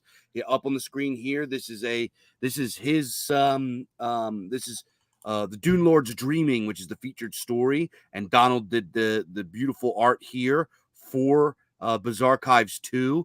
And you see here the main character, perhaps the villain from Dune Lord's Dreaming, and he has all of the elements of the story in here. It's just Donald's artwork is incredible. It's great. It's crazy. I mean, it's crazy in a good way. Yeah. So Donald was the guy I initially wanted to. I thought he was gonna be a guy. I'm too busy. I didn't think that he was going to do it, but we put it together and we did the issue 1. People really love the art because I wanted to go with Donald because he is a guy that does an art style that is familiar to people now. If we went with an art style, or at least originally, that was maybe more like the stuff in the 20s and 30s, folks now probably wouldn't have found it as familiar. So I wanted to hit some nostalgia triggers, and Don was the guy. And as you guys can see, he just came out with some awesome stuff. I'm trying to go to the next picture, but I'm getting a little bit of a problem with my, let me see here. Why isn't this working? Let's see. Here you go. So here we go. The next picture. So could you tell us about this picture? So this is the interior art of Biz Archives issue 2. Donald did interior art for the entire book. And this is a artist rendition and adaptation of The Statement of Carter Brinton. And this is a really spooky, gruesome tale about a guy that has extreme obsessive compulsive, and there's this eerie, otherworldly cosmic mold that only he can see, and it drives him insane. And this is the artist rendition of it. And this is a really cool. It captures the madness of the guy and like him having his nervous breakdown and the very gruesome part of the story, which I'm not going to tell you guys because you guys should go read it. Okay, good deal. Good deal. Let's go to the next image. This one, this is really gruesome, but I mean, like, I'm trying to figure out the symbolisms here. So if you could help us out, Dave. Yeah. So this is an adaptation of the Crypt of Carnanway, which is part of the Count Coralor series by A. Cuthbertson. And this series of stories is about kind of it's kind of like a dark, offbeat anti-hero kind of character. Count Coralor, which you can see down at the bottom right, is like a sort of a good guy necromancer, and he kind of fumbles his way through trying to figure out how to perform necromancy. And he's not really a good guy, but he has this kind of strange relationship with this animated body of a former friend that passed away named Prospero, and he has these kind of dark, comical interactions. He talks with Prospero. Prospero doesn't say anything because he's a zombie, but he's like talking, right? He has these conversations with them. And this is a scene from he walks up and he sees this valiant, glowing hero, this knight trying to take out this cave troll, and Count Coralor hides behind this bush waiting for the knight to be killed so he could get a high quality body for him to experiment on. Wow. I love his artwork. It's so good. It's Olivia, great. what are your impressions so far? I mean, I love his art too. I don't read comics, admittedly, but I mean, you know good art when you see it, and this is obviously good art. It's not something that you can really debate. The aesthetics speak for themselves. So me and Don come from we both are really big fans of stuff like Heavy Metal Magazine and Eerie Comics and Tales from the Crypt and this kind of like spooky, dark fantasy kind of sci-fi stuff. So he was just like the perfect guy for this because we both just love this style of art and this genre of fiction. This image that's coming up now, this is the interior picture of the Dune Lord's Dreaming, and the Dune Lord's Dreaming is about an army of, or like kind of like a unit of mercenaries that are these strange undead walkers. They're sentient, but they are these undead walkers, and they take out jobs, and they live in this kind of desert, sort of pseudo-Arabian kind of setting. It's almost like Dune, but they do these jobs so they can get enough gold, get their hands on this stuff called what is it called? The blood spice or something like that. And they use this blood spice. It's a psychedelic that when they use it, it puts them in a dream state where they can see their past lives. But the problem is that after their visions are over, they forget everything that they've seen. So they're addicted to this stuff. Wow, that's like messed up, because then if you always have that lingering feeling about something, and then you have to take this drug again just to feel it again. Yup. It's a great story, great piece of art. So let's go to the next one. This one is pretty interesting. This is great. This is from the story Grim and Serpent. And Grim and Serpent is written by a guy that's a member of my Also True community. And he is he's actually by trade a craftsman. He's a craftsman. He's not so in this story, which is a very cool story. Long story short, it is about a Viking that is trapped in this strange in-between supernatural world, and his name is Grim. And one time he was out fishing, and there's this giant sea serpent that bites him, so he constructs a bunch of harpoons and stuff to go get revenge on this serpent, and they have this epic boat battle in the middle of the ocean, and it's a great story. Oh, I love it. All right, let's go to the next one here. And what do we got here? Oh, this is my story, one of my stories. This is Lex and the Horror of Bernwick Hollows. Ooh. And you could zoom in on them spider monsters there if you can. Let me see if I can do that here. Hold he really did a good job of making these absolutely just bizarre monsters that I cooked up in my mind. And right here, right? Like this guy here? Yeah, they're these humanoid spiders that are in this cave called the Bernwick Hollows, and they're freaky. I love the spine that goes down the abdomen that he put. That is so grotesque and bizarre. they're just nightmarish, right? These creatures. And my character Lucius Lex, who's this big mean anti-hero, goes in to Bernwick Hollows and has to rescue this innkeeper and her son, who have been went into this cave looking for some sort of, I forget what it is, an herb, and they got stuck there. And You've got really cool facial hair in that one. yeah. This is the adaptation of Lex and the horror of Bernwick Hollows. Is this a self-portrait, Dave, or? He does kind of look like me, don't he? Let's go. And if anyone out there hasn't ordered the Biz Archives 1 or 2, they better do it now, because these are phenomenal stories.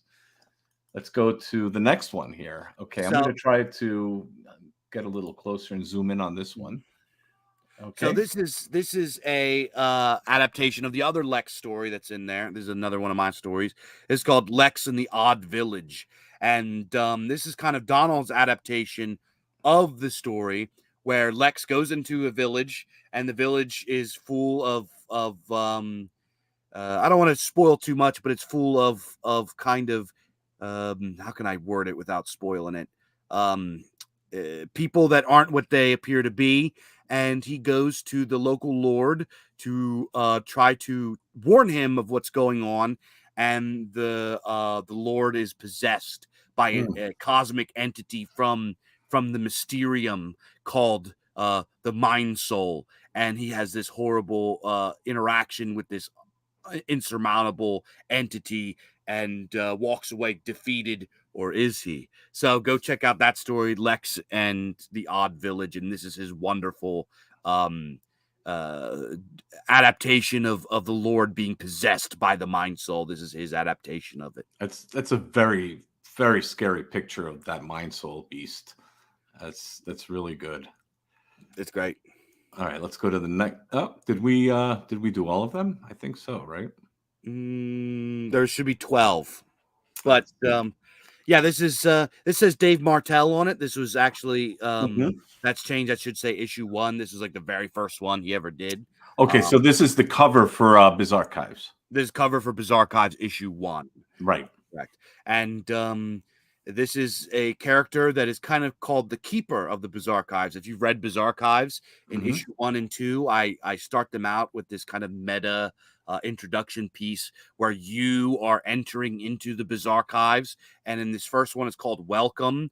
It describes you walking down this eerie hallway, and you make your way to the door, and you go through the door, and you go into the Biz Archives themselves. And I love the colors in this one. This is just really vibrant color usage. It's just that the greens and the blues, and it just I've always thought that like that putrid yellow green dialed up to 11 is like a really awesome like dark magic necromancy color. I've always liked it. It reminds me of the movie Reanimator.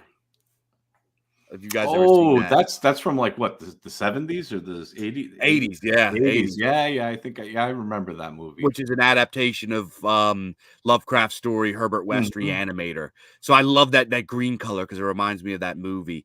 But he does he makes his great characters, great adaptation of the keeper of the Biz Archives. And in the Biz Archives, I describe how it's just a reverse bottomless pit. There's no ceiling, and all of these strange bookcases full of these scrolls and these weird oddities and things going on. And you get stranded here, and you just get obsessed in the Biz Archives, reading these tomes that unfurl these tales of these far-flung crazy worlds. And Donald just captured it right here.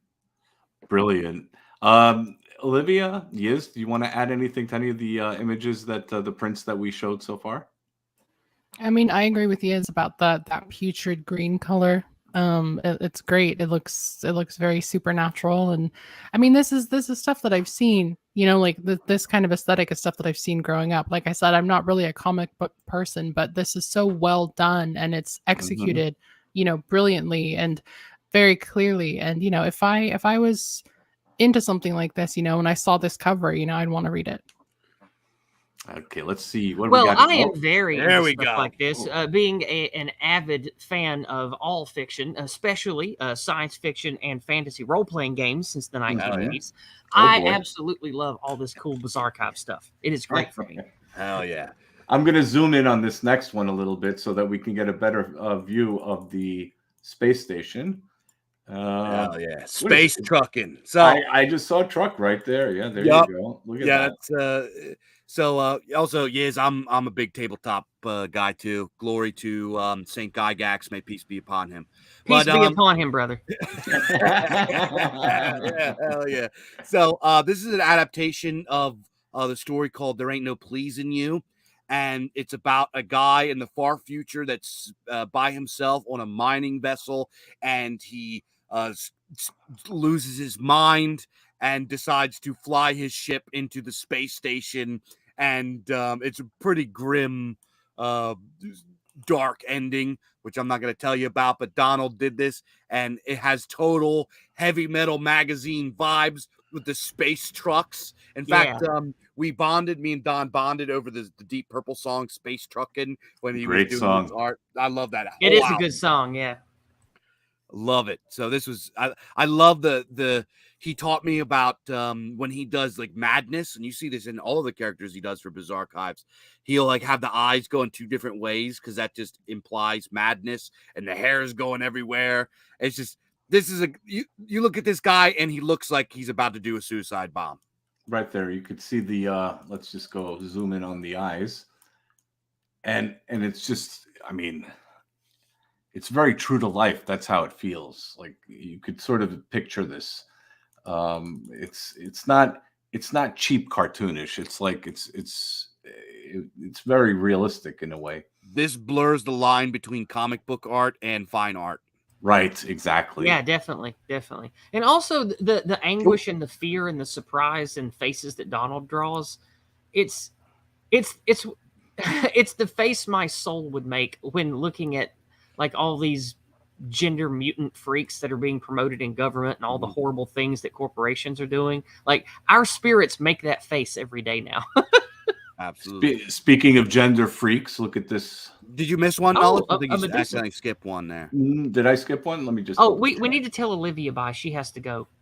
Yeah, I don't. Oh, it's getting late for you, Olivia, right? Yeah, unfortunately, I hate this time difference more than anything because I don't get to hang out with my favorite people very often. But I also need to go after she does because I got to go help my cousin and my mom cook dinner. All right. So I just wanted to say thank you so much, Nolus. Thank you for having me on. I really enjoyed speaking with you and speaking with Dave and Yiz. And if he's going to watch this on the replay or something, Donald, I love you. We love you. We support you. You are an amazing, magnificent person, artist, friend. We are so lucky to have you in White Art Collective and to be able to experience your art and your talent and your spirit, which you so willingly give. So thank you so much, and we're here for you. Thank you very much, Olivia, and it's an honor to have you with us. Thank you. Have a good night, you guys. And you can see me and Olivia tomorrow night about about exactly 24 hours from now. We will be live for Discordant Dragons on Monday nights. That's on D-Live, Odyssey, and Entropy. And Dave, I've been meaning to invite you to do stuff. If you want to come be on stream with us, it's a comedy variety show set in the vein of the Council of Worms box set D&D from 1990. So, man, Council of Worms. Yeah. I love it. I have so much fun. Olivia's my co-host, and we have a good old time. You're welcome to come be on if you want to. It's my favorite stream. It's so great. Okay. Good night, guys. Good night, Olivia. Good night. All right, so let's go into this next one. This was the one right after, so I don't think I skipped one. Which one is this? This is a depiction of my opening piece, which is called The Silver Key. And the Silver Key is named after H.P. Lovecraft. You can see the Cthulhu on there with the weird glyphs and all that. The Silver Key is kind of an homage to the great Howard Phillips Lovecraft, and it talks about it's kind of like you enter into the Bizarre Archives and you get gifted with this silver key, and you hold it up and this mystical door appears and you open it and it shows you this world of wonder and imagination, but also nightmares and terror. And Donald, he just did me and Don, like, I kind of, I don't like, I kind of like give him these crazy descriptions. I'm like, Don, okay, draw this, and I'll give him this absolute nuts description. And sometimes he's like, yo, Dave, I need a little more than that. But he does such a good job. I just pass him the ball, and I'm like, okay, just kind of draw whatever you want with some, just as long as it follows the basic outline. And here he gives this Lovecraftian, bizarre, like cosmic horror door. Like that door is just freaky looking. And then it's got ghosts and Medusa there. There's like literal aliens. You got the Greys, and then you got some faces in the smoke that are like a cyclops or something like that. Yeah, it reminds me of artwork back from like the early copies of a Dungeon magazine, the sister magazine, the Dragon magazine, where they'd make all these weird, bizarre little adventures you could run, and they would have little amateur artwork to go with it. Not to discredit his artwork. There are a lot of really gifted amateur artists, but this reminds me of artwork from old, not D&D official, but like secondary modules, like from Palladium or that appear in Dungeon magazine. It reminds me of art from that era of the 80s. Oh man, you're bringing up all the good stuff. Gamma World. Oh yeah, like we got all the Gamma World box sets, man. I've got like $20,000 worth of gaming products from the last 40 years. That's what me and my husband do the most. We've been collecting shit and playing shit for like 30 years. Let's go to the next picture here, guys. Hold on. Before we start nerding out too hard. Oh, okay, boy. So this is from an excellent tale. This is the final tale in Bizarre Archives 2. This is from C.J. Miller, The Sound from Beneath. And I told Don, I was like, dude, I want you to create a horrific amalgamate, cosmic horror, crawling chaos. I want you to try to visualize a cosmic horror entity that it just makes no sense. And he just created this just bizarre, grotesque. And Donald Kent, he draws a lot of like sexy ladies, so he's got a lot of boobies in there. Don Kent likes to draw the ladies. But also sexuality is a big part of what entities, like evil entities, can use to pervert and subvert us. So having sexualized imagery, mixed in with your weird, unknowable demon form stuff, it's like that's just how the human mind would perceive what they want to influence us with. Is like titties and butts and nice hair and shit like that. So like I think that putting that kind of imagery on just bizarre, unknowable things or evil demons, it's a really cool artistic expression. Yeah, there's something that's connected, and there's some like people have written all about this, about the psychology of the association of sex and horror. So I don't know what it is. You go all the way back with like the creature from the Black Lagoon carrying the lady with their dress falling off. There's just something connected to it, and Don weaves it together so good. And by the way, you can see on the left there, it looks like there's like a beholder there for all my D&D nerds. For sure, yeah. But yeah, he just does a great job. Like this thing just makes no sense. It's completely psychedelic. It looks like there's entrails coming off the side or something. There's tentacles and just bizarre. This just perfectly captured what you envision when you think of the stereotypical cosmic horror crawling chaos. Yeah. Oh yeah. Let's see what else we have here. Oh, this one we still have, right? Exactly, ladies. Don Kent drew this one. This is for the Crypt of St. Peter's Church, and this is by Robert C. Booth. I've not seen this one. I like this one. Yeah, Robert C. Booth is he writes a series about a character named Reuben Bennett. It is a very English kind of style of mystery, folk horror kind of thing. And in this tale, they kind of experience a possession and have to do an exorcism in the crypts of St. Peter's Church. So this beautiful young lady that Don so talently penned here, she got possessed and they had to exorcise her. I like dude in the bottom right. I like his old timey lamb chops. That's good stuff. Good stuff. My favorite grandfather had facial hair like that back in the 40s. It's cool stuff. Classic. So what is this one here? So this is from what is it? The Stranger in the Morgue, which is a very classic creature feature about a guy. It's a little bit risque, a little tongue in cheek. There's some adult humor in there, but it's a story about a guy that goes and cleans up. He works in a morgue and he cleans up bodies from crime scenes. and there's these crime scenes that keep showing this like thing that keeps going on. He keeps finding this slime, and it turns out that there is some sort of monster associated with it. And actually, this is a funny piece of thing. The first version of this that Don Kent sent me, the toe tag said Joe Biden on it. And, yeah, he eventually took that off, but I was like, I thought that was really funny when he sent that to me. But this is just excellent. The facial expression on the guy, his eyebrow curled, and kind of the wrinkles in his face, and just the texture of the ooze. This is one of my favorites. And then here, this is the last image. Now this is the Viking. Let me just. This is what was this story called? This was by Emra Tan. What the hell was this story called? The first one was called Atlee's Folly in the first issue, and the second one was called To Play the Hero. This is called To Play the Hero, and this is kind of a depiction of the final like fight scene in the story, which is really gripping and epic. And he just captures this awesome 80s style of you got the two faces in there. You have the close up of the faces. This looks like something that would be out of an old Ace, like the Ace paperbacks of like Conan or like Elric or Michael Moorcock. Or a James Silk's Death Dealer from the Frank Frazetta art. Reminds me of that period. Oh yeah, Frank Frazetta. Oh man, you know all the good shit. Dave, are you sure you're not from my mountain holler? But this is this just captures the scene so well. The panic on the bad guy's face. He's this kind of like toothless goofball. And he got the handsome, dashing hero, and he's got the grimace, and he's got his hands out like come on, let's do this. And they have this epic sword fight on this boat while all of his comrades are back on the main ship cheering him on, and it's just epic, just badass.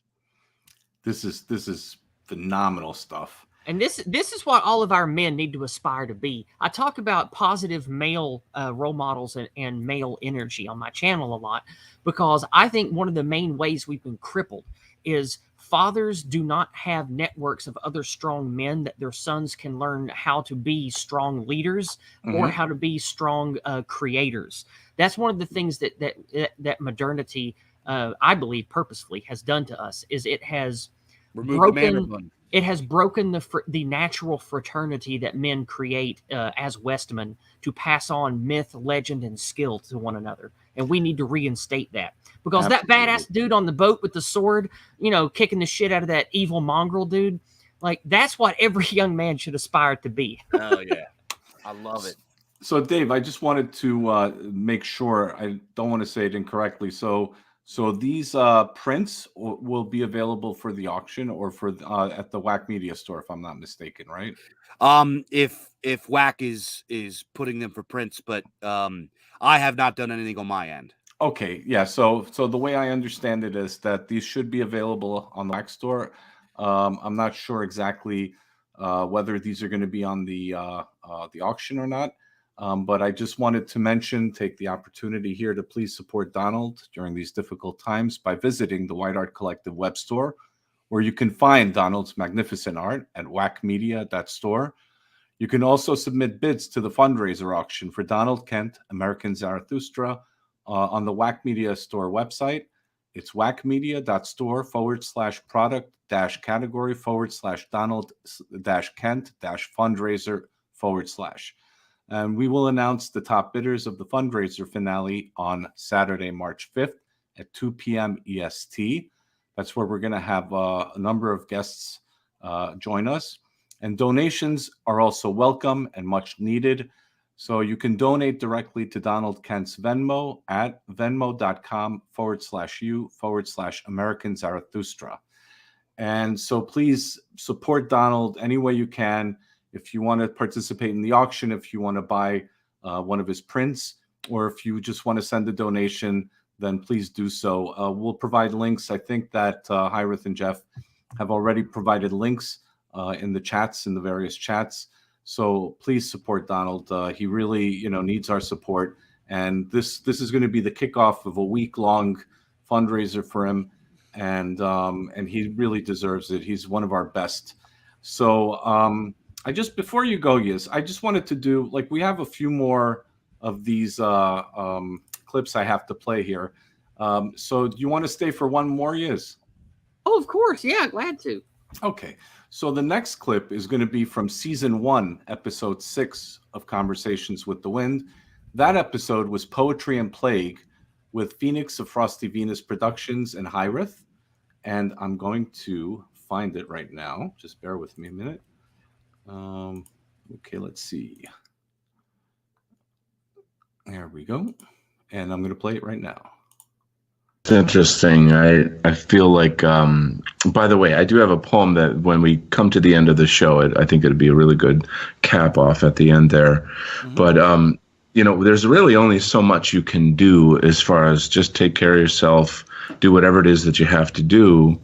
But, really that's what we're being funneled down into ourselves. We, we meaning everybody, who's affected by this, so that, all the running away people do from their own lives and from the fear of death or their relationships, etc.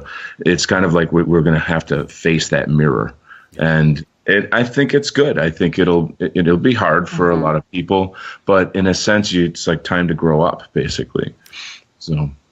And the fear, I think, for a lot of people, too, isn't really the fear of actually death. It's the fear of leaving your loved ones behind and in the wake of your loss, what's going to happen. That's my fear more than anything. Or maybe even being the person that gets them sick. If you're traveling or something, you don't want to bring, and you happen to catch the, coronavirus, you don't want to bring it home to your grandparents or your parents, and risk, actually them dying from it, because it is really dangerous for them, for the elderly. So I think a lot of people are afraid of that too. Yeah. Although I have to say, I'm sorry, but it does make for a good Agatha Christie book, I have to throw a little joke in here, because I've actually never read one of her books, but yeah, I know the name. That's for sure. I did a poll. I think I did this. I don't remember if it was Twitter or Facebook or both, but I ran a poll on my social media asking, what are you most afraid of? Is it catching the virus? Is it civil unrest? And then there was one other, and I can't remember, but civil unrest turned out to be one of the top things that people are afraid of, that, there'd be chaos in the streets and robberies, and, the whole Boogaloo crowd are all, they're all in a, counting their bullets and getting, and it's amazing because you have to go through the weeds of all the fear mongers and the panic mongers and, this panic porn, as they're calling it. You have to kind of be very selective about what information you take in, so that you're not buying into that thing, that fear, which, that goes back to what Hyrith was talking about mass panic. Forget the term exactly, but, people lose their minds on a social level.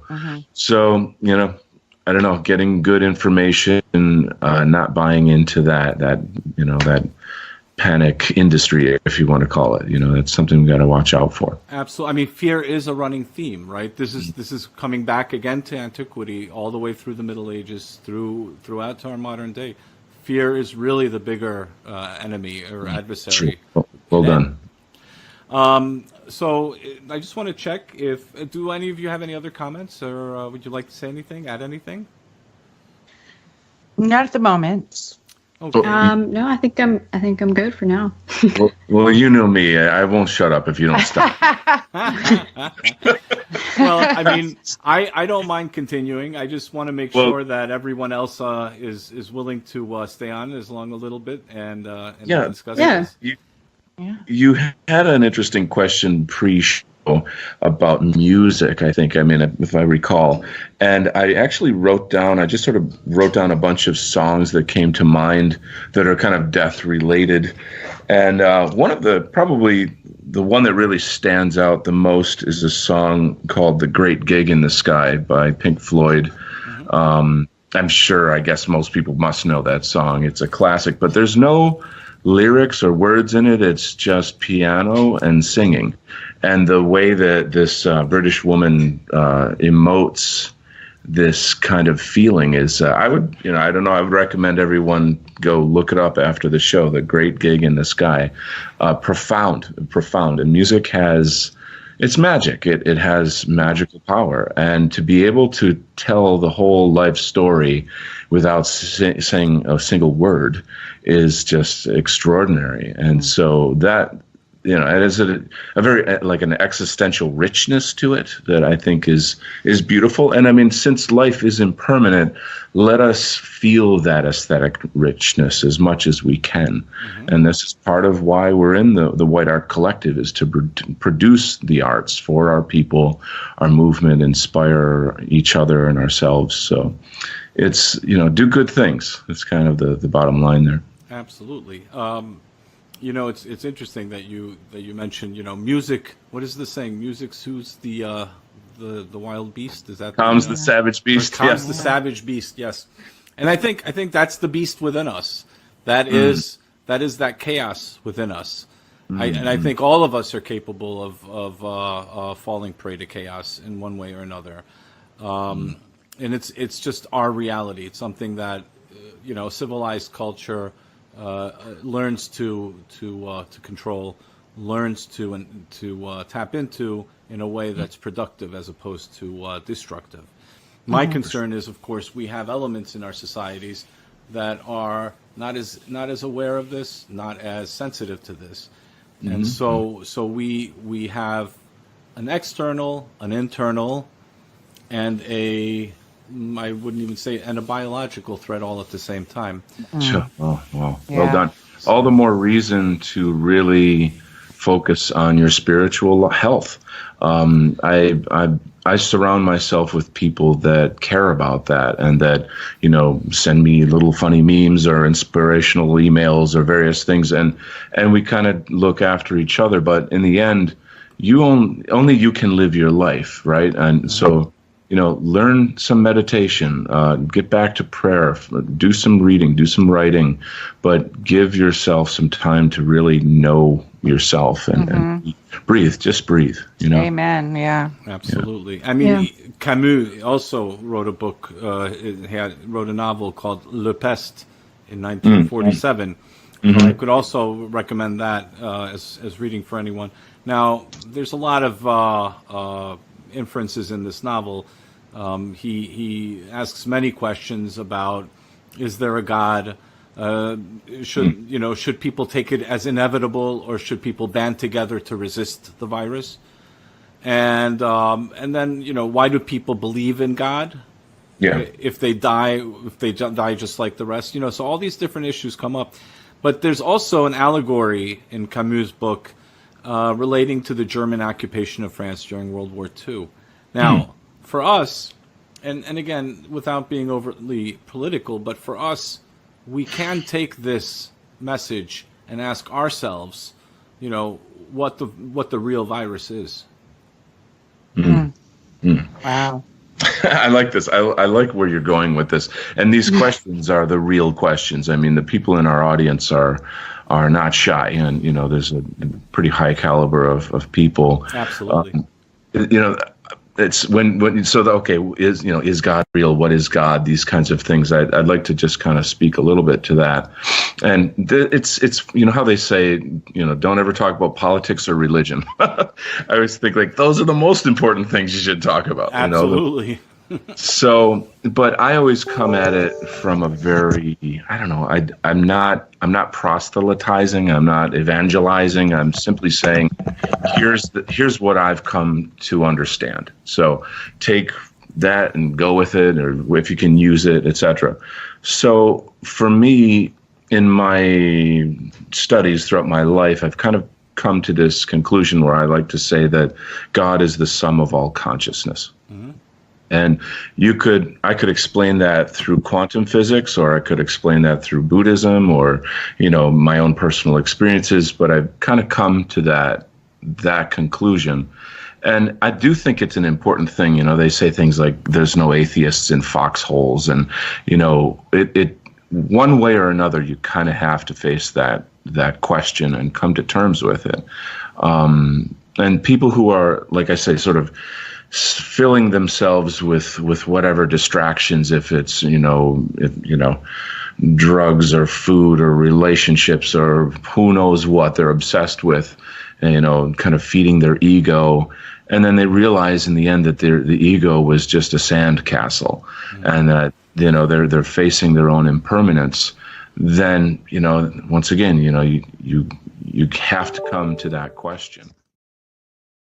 We're just going to go to the next clip right away and just Okay, this is by Thomas Nash, who died in 1601, and he was a great defender of the English church. Adieu, farewell, earth's bliss. This world uncertain is. Fond are life's lustful joys. Death proves them all but toys. None from his darts can fly. I am sick, I must die. Lord, have mercy on us. Rich men, trust not in wealth. Gold cannot buy you health. Physic himself must fade. All things to end are made. The plague, full swift, goes by. I am sick, I must die. Lord, have mercy on us. Beauty is but a flower, which wrinkles will devour. Brightness falls from the air. Queens have died young and fair. Dust hath closed Helen's eye. I am sick, I must die. Lord, have mercy on us. Strength stoops unto the grave. Worms feed on Hector brave.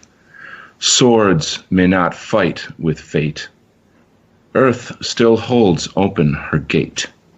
Come, come, the bells do cry. I am sick, I must die. Lord, have mercy on us.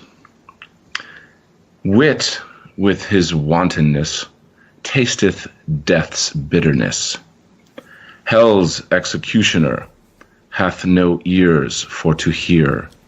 What vain art can reply? I am sick, I must die. Lord, have mercy on us.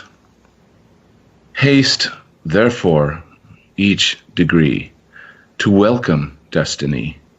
Heaven is our heritage, earth but a player's stage. Mount we unto the sky. I am sick, I must die. Lord, have mercy on us. Thomas Nash, 1601. Well, that was something.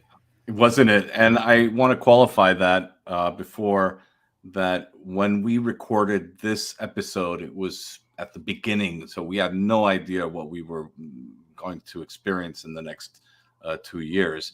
So a lot of it was unknown at the time. And so it was a different mindset than it is today, obviously. Yeah. So what were your impressions, Yiz? A healthy dose of realism. I think that as much as we enjoy the, let's call it a spiritual high of knowing that we are fighting an ultimate fight for survival, as much as we see ourselves as heroes, it is very important to temper that with the banalities of life. We have to look at things realistically.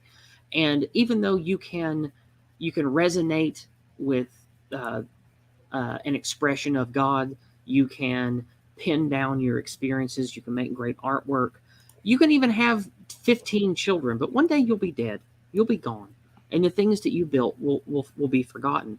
But what matters, well, the thing that maintains through all of that is the resonance that your existence made.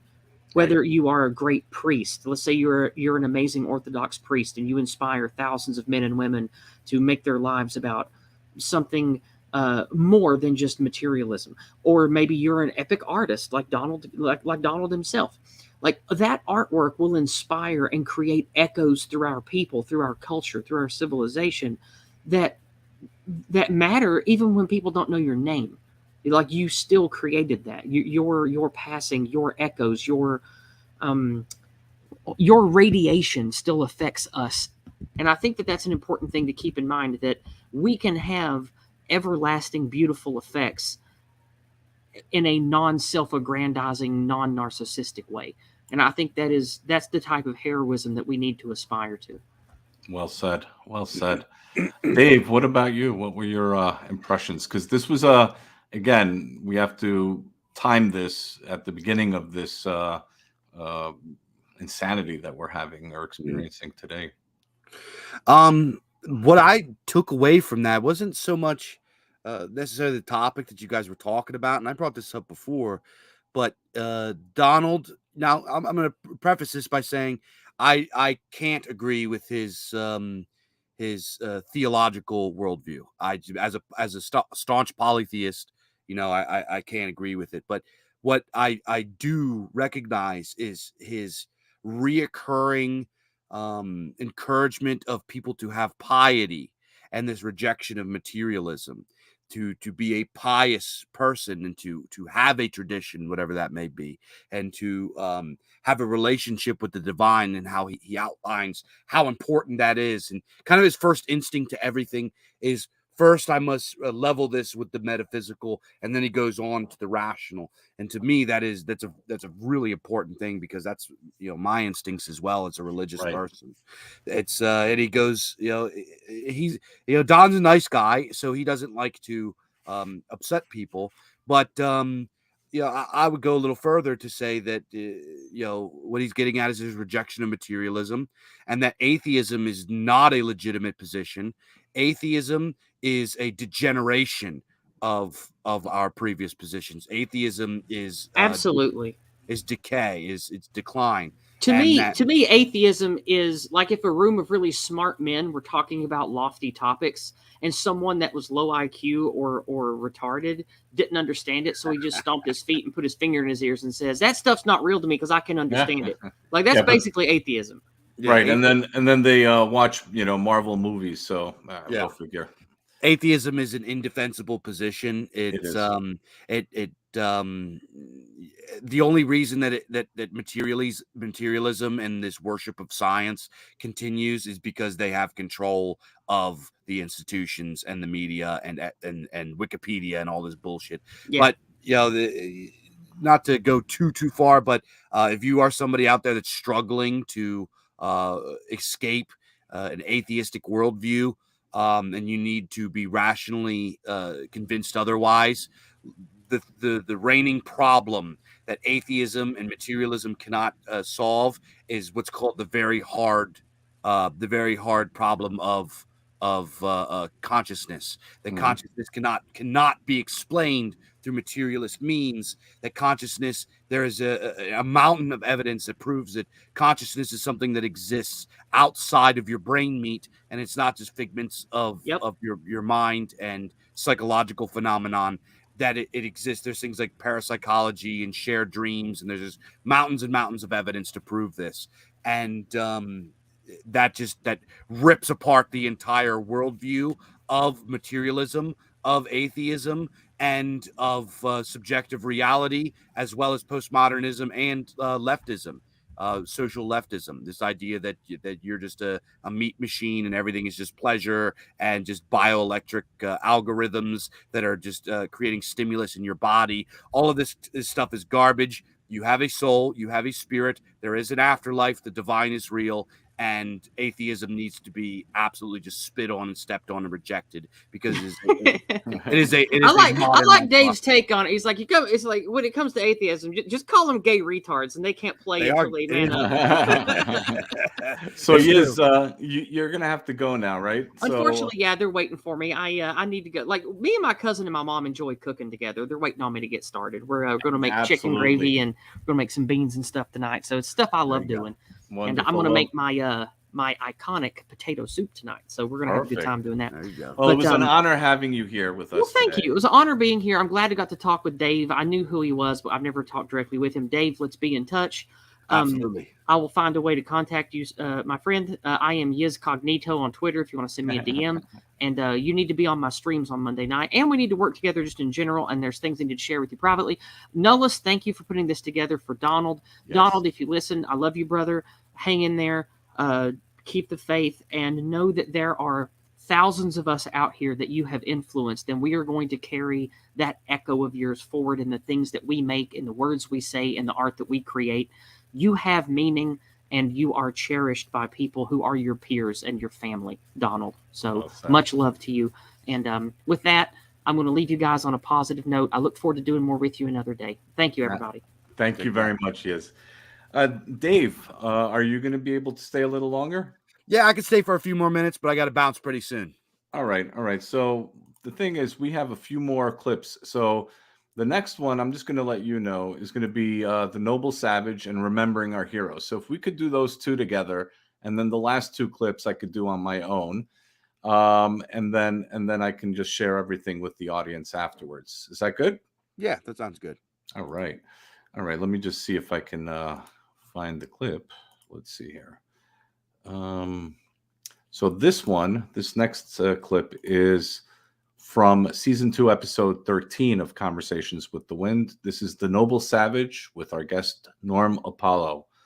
And if Norm's out there, we miss you. We want to hear from you. So come back. You're always welcome on both Imperium Art and Conversations with the Wind. Here we go. Absolutely not. We should not try in any way to, quote, civilize or tame so-called savage cultures, communities, etc.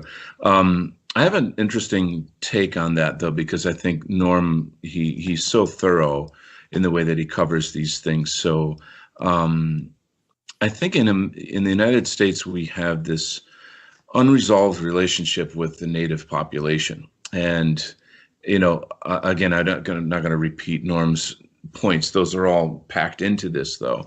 And what I'm essentially saying is I want to make people aware of this thing that's called the Two-Row Wampum Treaty. So this is the very first treaty between Europeans and Native Americans, specifically the Dutch and the Iroquois nations. And this is a federal treaty. It's a real treaty that still exists and holds today.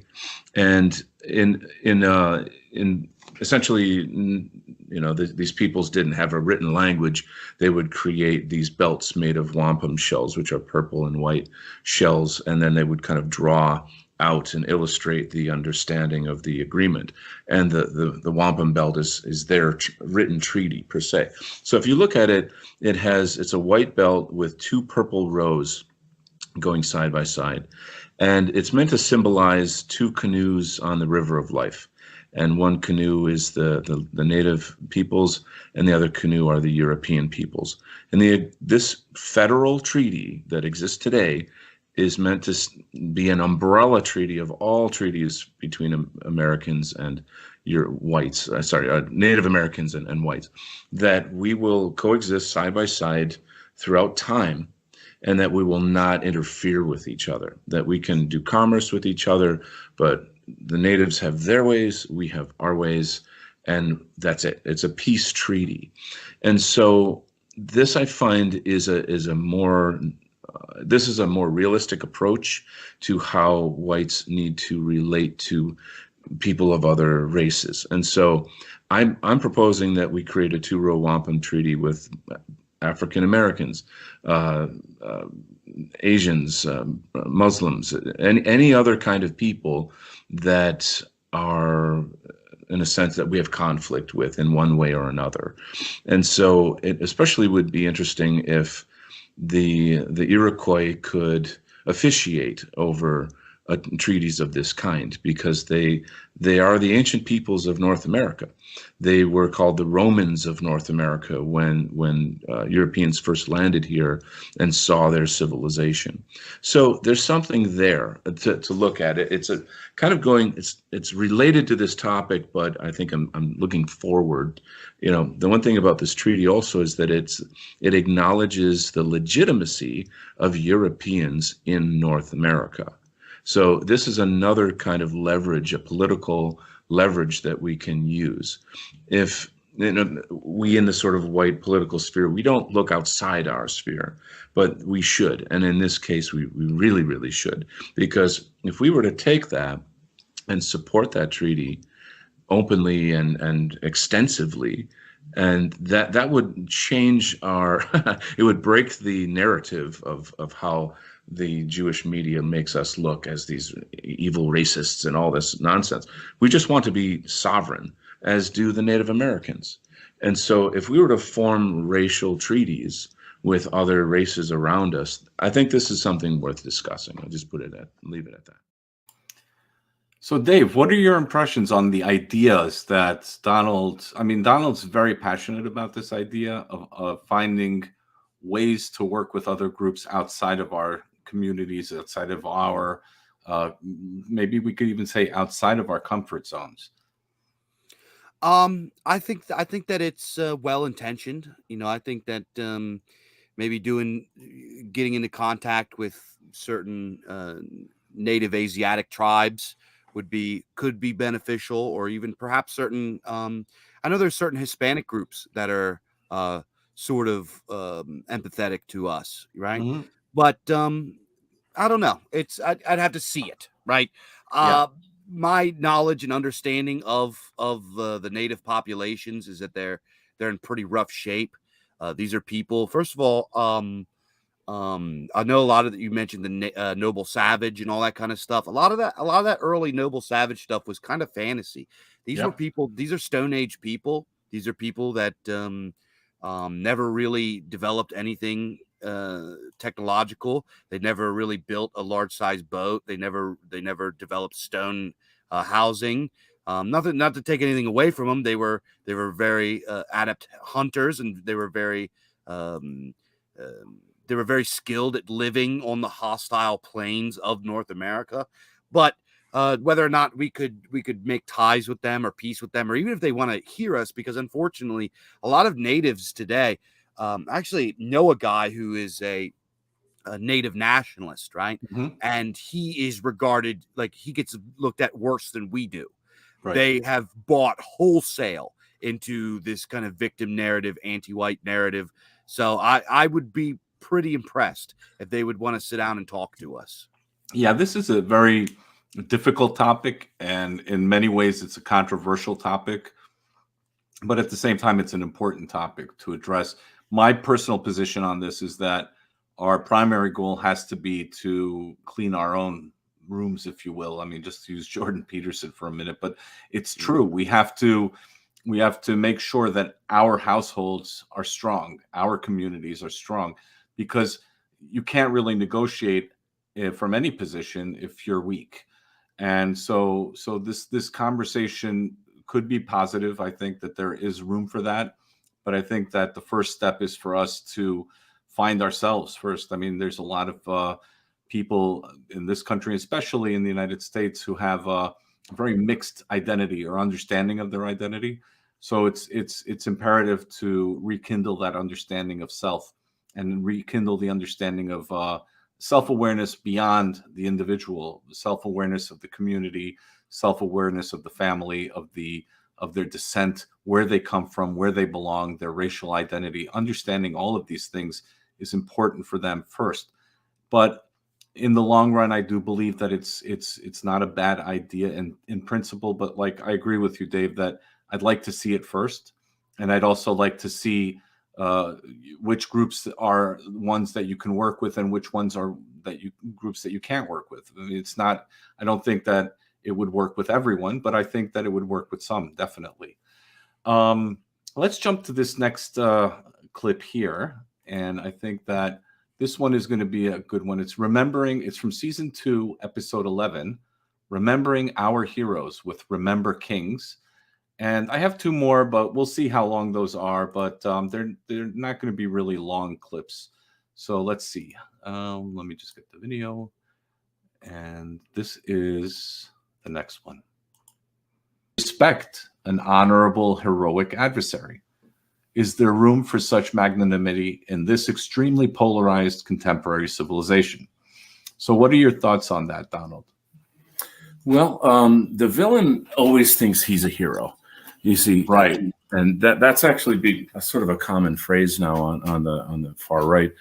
This is an important, but if we see that, and we can see our adversaries through an altruistic lens in a way, because they're trapped within their own subjectivity. So, and probably much more. They're probably very, very damaged individuals, like misfits of some kind. They can't compete in society in some way, and so they're weaponized misfits. But from a literary point of view, the villain is always more interesting than the hero. Okay, so more powerful, more tragic. The capacity for humanity is great within them, but they're overwhelmed by anger, greed, pain. You look at the story of Darth Vader and how he was this kind of young, talented Jedi who went. All these terrible things happened to him, and he kind of unwittingly became or was turned into that villain. So you had, and then of course, and I know whatever you think of Star Wars or pop culture, these things are the things that resonate with our culture today. So once again, Batman, I think this is another interesting example. In this myth of Batman, I think he takes the form of a villain, but for the cause of justice. And I think that's an interesting psychology. Our adversaries villainize us. They vilify us. They make us look like we're the bad guys. They have all kinds of dialectic to call us this name and that name, and they own the media. And so, you have to wonder at what point, well, maybe we should be the bad guy in some way, but in such a way as like the Batman myth would work, where somehow we take on a certain form, but in the end, we save the enemy. We enlighten them through some kind of altruistic compassion. See, that's the difference between, say, Christ and man, or Buddha and man, is that even the evil ones, even our enemies, have to be saved in the end. And that's obviously far more profound. But as far as is there room for such is there room for peace? Can we work together? I don't think so, and I know that contradicts what I just said. But our first thing is we have to establish ourselves and protect ourselves. So I don't buy into the quote Trump has a plan for and it's almost like a QAnon type conspiracy at this point. A lot of people are pushing for this idea of a political divorce with the left, where you get these states and we get these states, and then everything will be all better. And I say, screw that garbage. The commies can shove off. Go to some other crap hole country where you can enjoy your communist bread line. This is our country, every inch of it. So no, I'm not. The time for talk is over. We have to mobilize. That's how I look at it. So, Dave, before we go into this, the last two, I just checked the time on it. It's about 3 minutes and 4 minutes. Do you have enough time to listen to the last two clips? Yeah, we could do that. Okay, cool. Thanks. So this was an interesting conversation with regard to the question of remembering our heroes. Who's the hero, right? And how do we honor our heroes? And it's very true what Donald said, that at least today, a lot of times there's too much of an emphasis on the bad guy, and we don't really have compelling heroes, not many, and that hero's journey is kind of missing. And so, what are your thoughts on that? First of all, I like Don is a guy that's really been into fiction and comic books and this kind of entertainment for a long time, and he really has a strong grasp on things like the nature of the hero and the nature of the villain and what goes into that, and kind of the philosophies behind them. So I like how he alludes to these things quite a bit. What he was just saying there, I mean, those are kind of tough words in his style, but no, I agree with the last part of what he was saying. Right.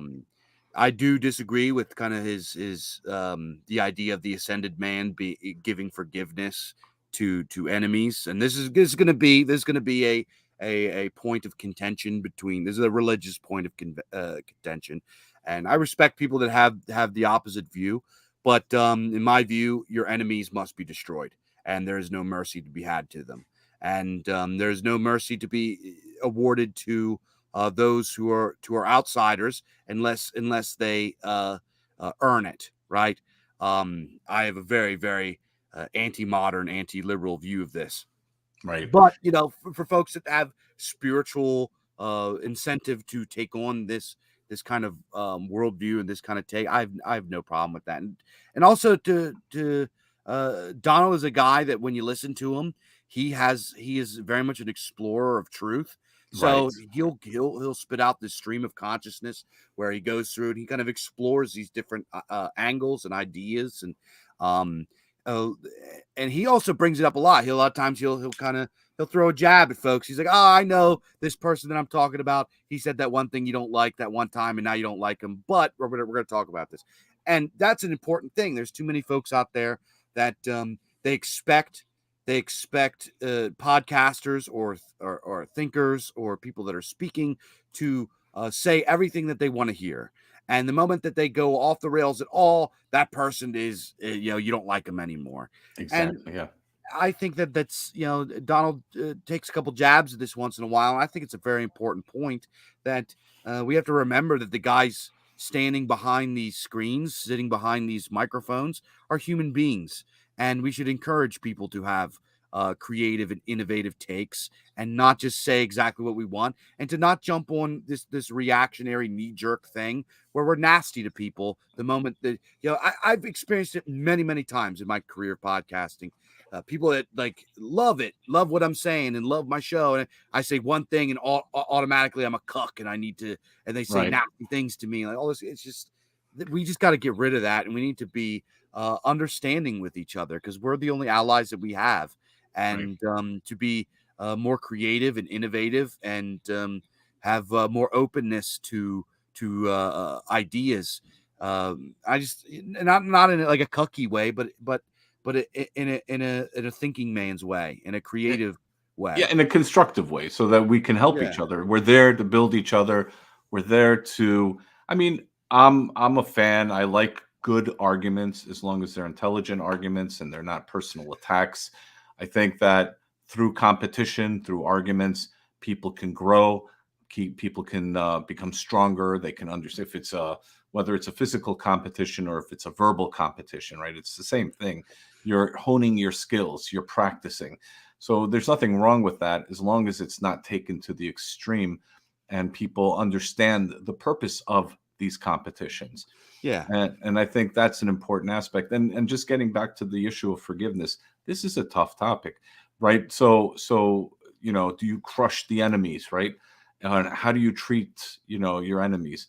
And it really, my answer to it always is, it always depends on who your enemy is. I mean, if your enemy is because we live in a world where, it's so polarized that there are conflicts within families. So do you crush your family member, or do you try to find a way to bring your family member over to your side? Do you understand them? Do you try to help them? So this is it gets murky once you kind of dig down a little deeper. And so also the issue of forgiveness, in my view at least, is, you can forgive somebody. That's okay. I mean, like, somebody did something and they messed up and you're like, look, it's okay. Don't worry about it. But if that person who committed that sin or that mistake or whatever, if they don't have a redemption arc, if they don't change, if they don't realize the errors of their ways, then they're going to continue that process over and over again. And so there's got to be a point where you have to tell that person that now I'm cutting you off, or now you're vanquished, or now whatever it is that the situation calls for, right? And so without that person coming to that redemptive, or experiencing that redemptive arc, that understanding of the flaw, then forgiveness is only goes so far, right? So if you look at, if we want to look at it historically, Francisco Franco in Spain, right? He was able to get the anarchists and all these communists under control. But then the moment he passed away, they all came back. And not only did they come back, but they essentially moved his coffin from, a place of honor to some, they relegated it to some cemetery somewhere, and it was a hard blow. So you have to understand that when we're talking about real enemies, external enemies, not necessarily those in your family, although again it can get complicated.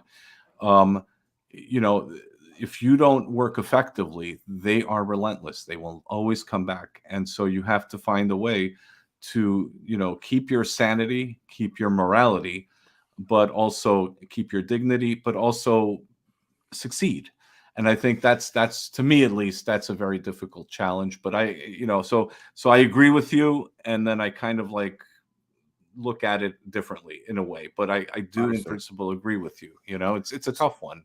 So it's this is a theological thing, but me and you kind of have this contention, because in the and I don't want to go too far into religious stuff here because we're talking about Donald's work and everything. Exactly. But in the Christian theological worldview, there is forgiveness, right? If you let Christ into your heart, if you get forgiveness from the church, or depending on what denomination or sect you are, there's redemption for you.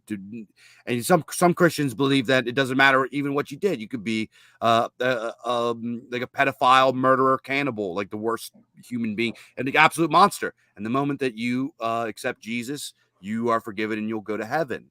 And I'm not saying that everybody believes that, but there are certain sects that do believe that. And this is kind of the opposite of, I guess you could say, the pagan or the Indo-European worldview, that your actions, the word we use is nith. Nith is sort of analogous to sin.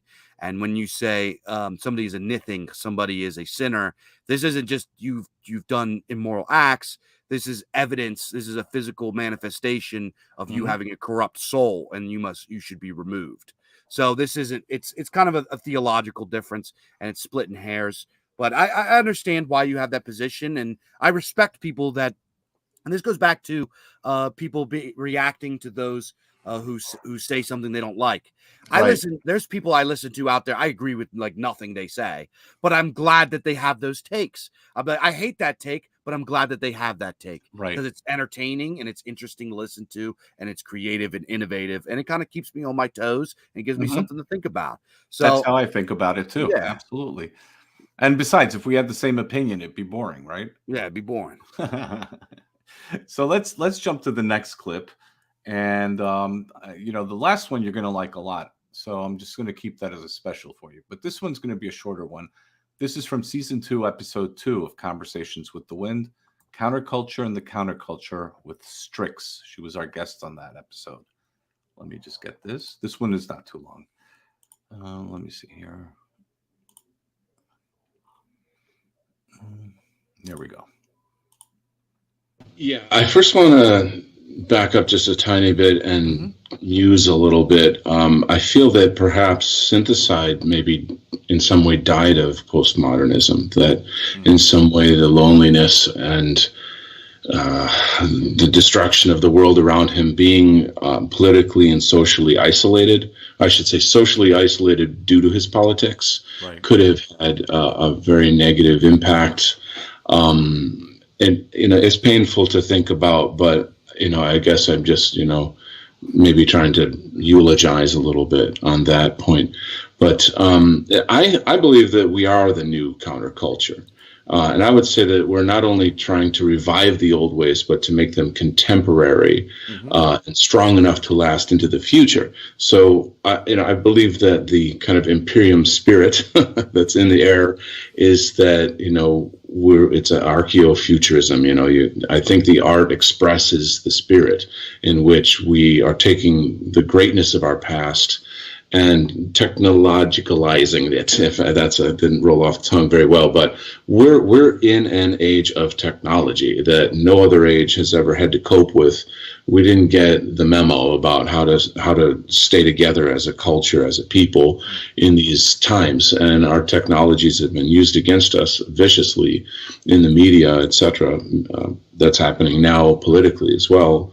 So artists have we're charged with the responsibility of controlling the media, controlling the narrative.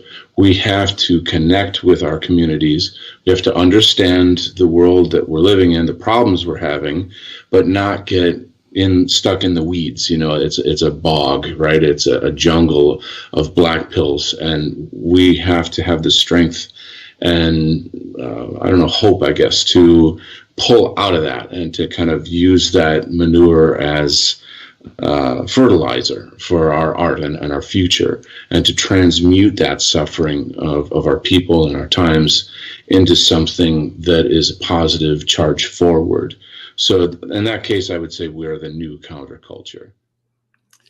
So Dave, Donald mentioned bog and black pills, but I think your bog is a lot of white pills, right? Yeah, my bog is a lot of white pills. So what Don's getting at here is I think who's the synthesized? I'm not familiar with this guy, but I have heard the name before. Yeah, I just wanted to mention that before anything. So Syntheside was an artist in the white art community who sadly passed away close to 2 years ago. And so, as I just want to mention again to him, to the audience, rest in peace, Syntheside. We usually have an annual commemoration of Syntheside every year. So he was one of our greatest synthwave artists and an extremely talented gentleman from Australia. So I just wanted to mention that. And I take it he had some depression problems. Yeah. He was going through a lot in his life at the time.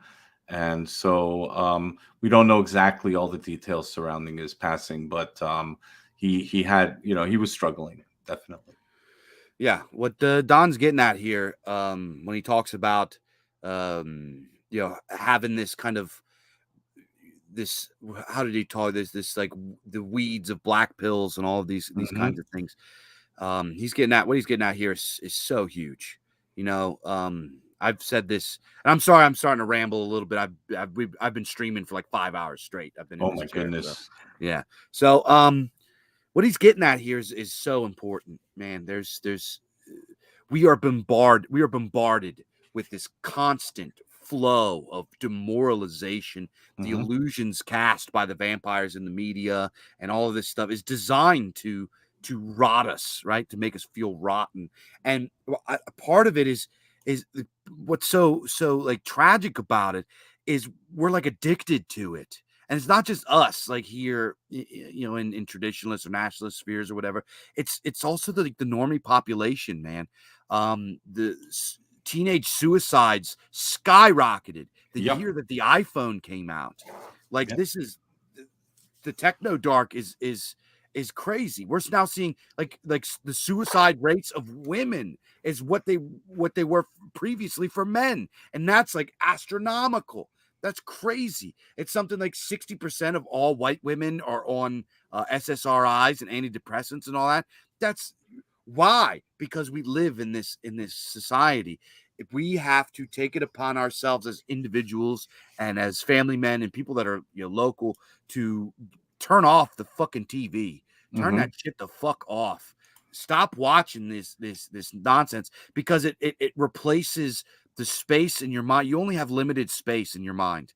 It fills the limited space in your mind with crap that doesn't help you. It has no practical use. It does nothing to improve your life. I've just finally, we just did a show talking about the Ukraine thing, and it's important to be aware of it and look at.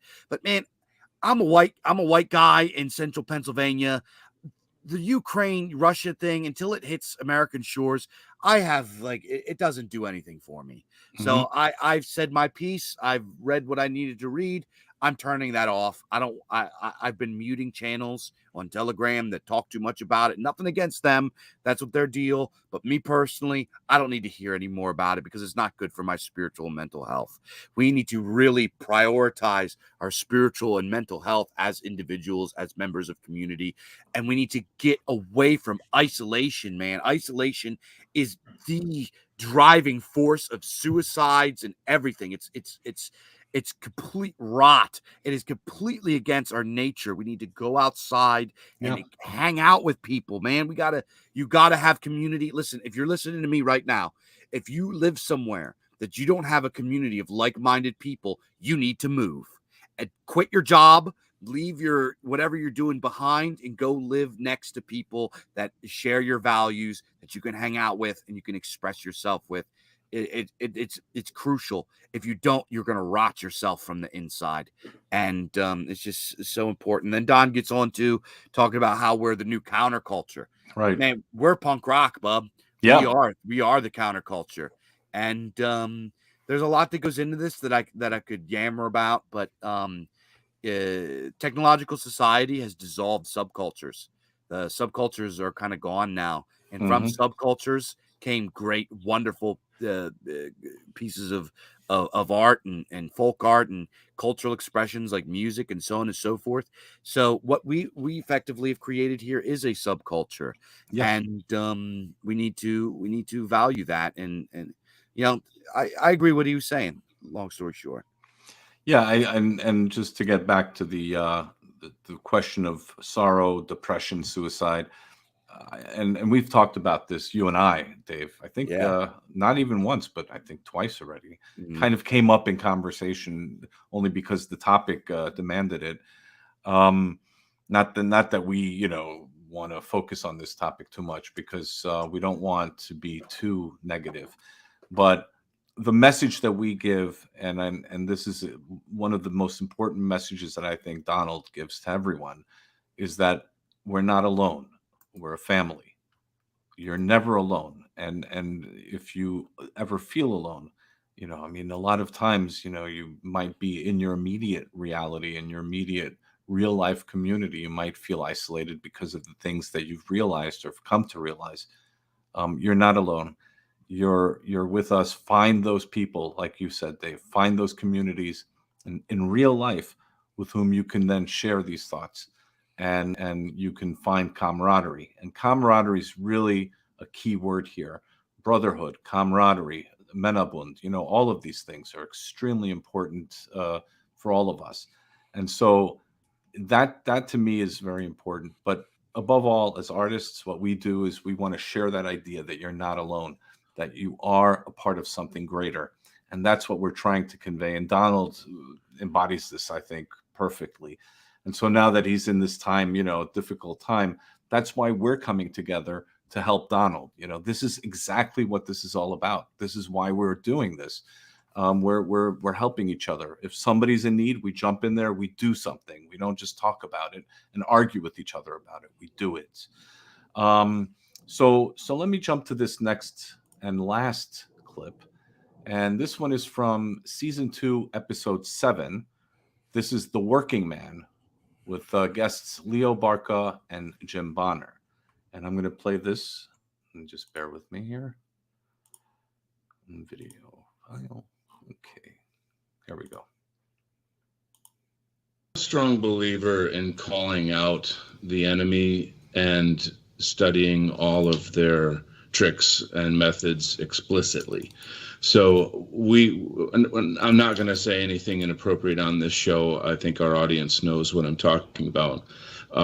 But it turns out that there are many studies on the usurpers of Western civilization, people who, a culture, tribe of people that really literally just turn everything upside down and inside out.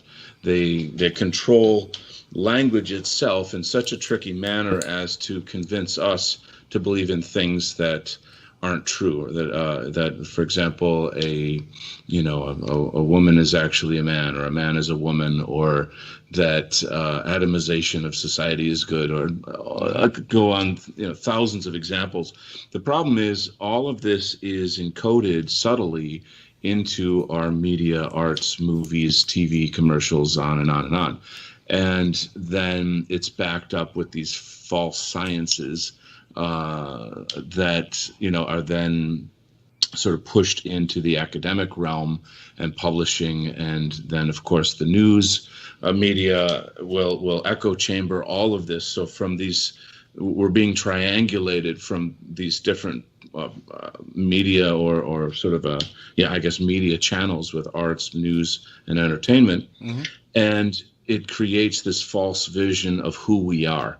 And we're whenever we try to go around it and say, well, what is indigenous German culture, or what is indigenous, what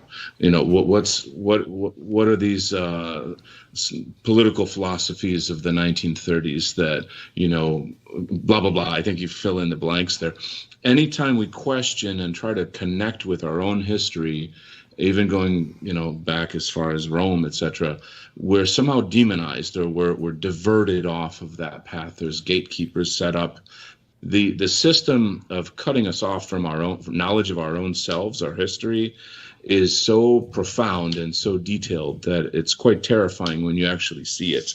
Right. And so once you first understand all of that, it's fairly easy to undo it all, to kind of pull out the pin, and that makes it all fall down. And a lot of it is really just listening to your heart in a way. So we need to represent the working man in an honorable way, in a way that shows dignity. We don't let people of other cultures tell us how we can express ourselves. That is a kind of a hard law that we must abide by, and we must all be aware of that. Other people they don't control the symbols of my people from ancient times, for example.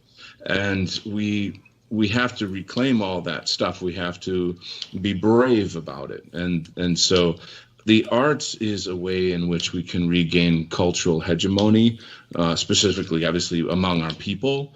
And so that's why this discussion is really important. And the working man is I would say central to a lot of that, because it's the common man, it's the average man. Everything that we own and have and enjoy, etc., is through the labors of our fathers and fathers and fathers from all these times in the past. Mm-hmm. And we really would do well to listen to the Stoics, to say, that learning how to kind of abate pleasure and to sort of be able to go without, and to learn to embrace some level of suffering through which that'll strengthen us.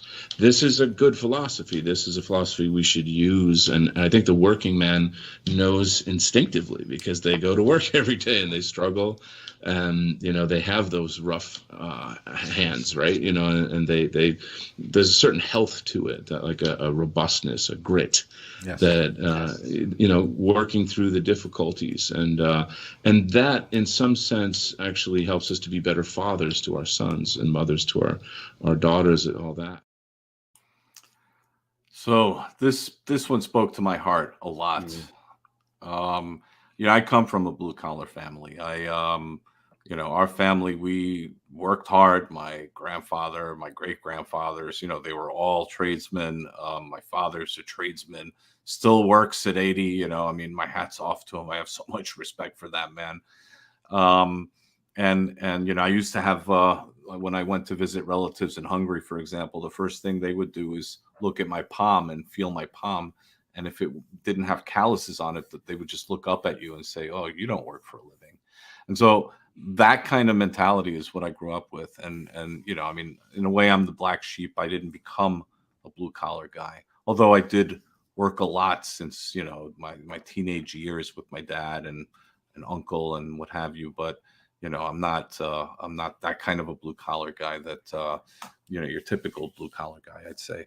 But I have so much respect. And for me, the most important message is that we have to talk to the working man. We have to talk to the average guy, because this is our backbone. This is our spine. This is our foundation of anything and everything we do. And I think that Donald hit the nail on the head with this one. So I just wanted to throw that in there before I asked you to react to this, Dave. Yeah, I agree completely. And this is something that I kind of laid out, and I think a little people are nervous about using some of this language because it's associated with Marxism or whatever. But we are a working class movement. The fact that we have no big money guys backing us, the fact that we all work from the bottom. I've never met a single one of us that comes from big money or old money or something like that. Those people that are upper middle class, upper class, and everything, they don't care what we have to say, because the struggles and the suffering that we go through doesn't affect them at all. They don't even see it. They don't know it. They don't understand it. They live in places where they are completely insular and they're safe, and their kids will never know any of the stuff that they'll never walk downstairs and find their little brother overdosed. They'll never, they'll never understand what it's like to work 80 hours and sleep 4 hours a night and have 2 jobs. And they'll never understand what it's like to be hungry. They'll never feel the pains in their stomach as their stomach growls, because they had to spend their money, the last bit of their money, on formula and diapers for their newborn. They don't have these struggles. They'll never understand it. They don't live in places where there's foreigners. They don't live in places where they have to deal with this. So we need to be honest with ourselves and say, yes, we are a working class movement. And those of us that share these kinds of ideas, the only people out there outside of these spheres that will even stop and listen to us and nod their heads and open their ears are other working class people that have the same struggles as we do. They might not be as affluent as us. They might not be as articulate as us. They might not have access to the same literature as us, but they suffer the same pains, and they're the only people on this planet that'll stop and listen to us. So we need, in my opinion, it would really behoove us to stop and say, yes, we are a working class movement. Yes, we are concerned with the struggles of the white working class, and it's time that we stand up for them, and we start instead of talking about a lot of these. And I'm not saying we need to abandon these abstractions like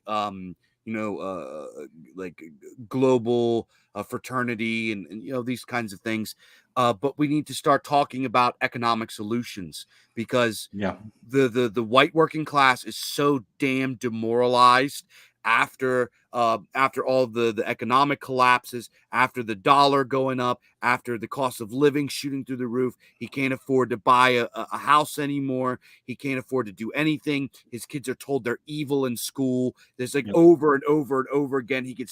He's not even going to listen to us unless we say, hey, here is an economic solution so you can find something to fucking eat. Because what kind of guy is going to stop and listen to these abstractions about pride and culture and well-being and everything if we're not saying how he can actually practically provide well-being for his family? And this is where I believe, and this is a spicy take, and there's going to be people out there that don't like this, but I believe that we as a movement over the last 5, 6, 7, 8 years have failed to reach him, have failed to adopt language that appeals to the people that we need. You know what I mean? So I fully agree with you. I mean, I in a way, I kind of have my foot in both sides of this. Not economically, sadly. I wish I did, but maybe if I win the lottery, right? But I mean, I'm very well educated. I've had a lot of good fortune in my life, thanks mostly to the hard work of my parents and sacrifices of my parents. And so that's something that I am eternally grateful for.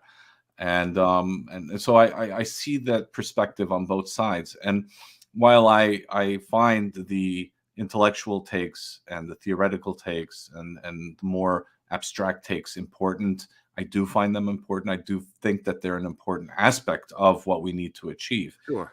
What worries me is exactly what you just said, is that we don't have a language. We don't have this very straightforward approach to the working man to tell him, look, we're with you. You belong to us. We belong to each other.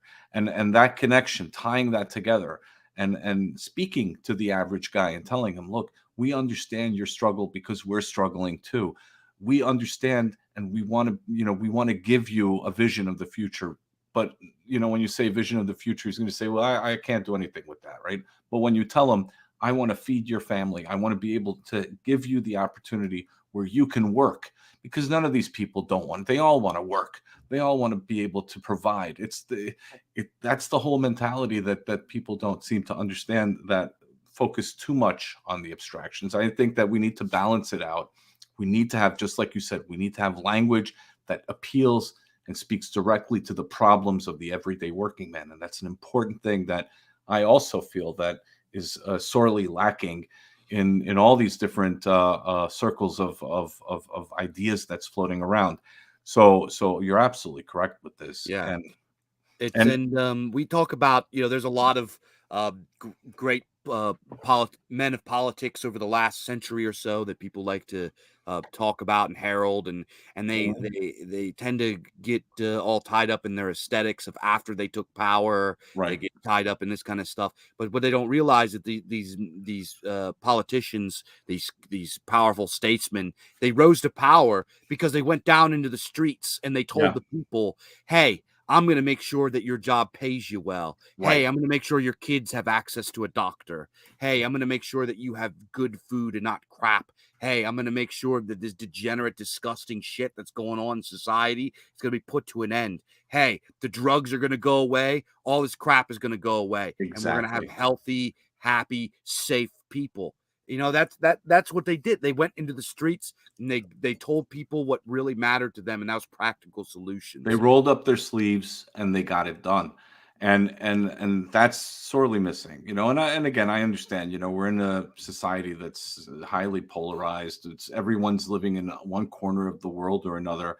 We're communicating through through this ether, this virtual ether. So I get it. I understand that from a practical point of view, it's not as simple as it is, but I think it is doable. I think that when you focus on your immediate community and you provide, what you're doing is you work in your community. You go to a local, I don't even know, like you go to one of these lodges, for example. They're always looking for young guys to help out.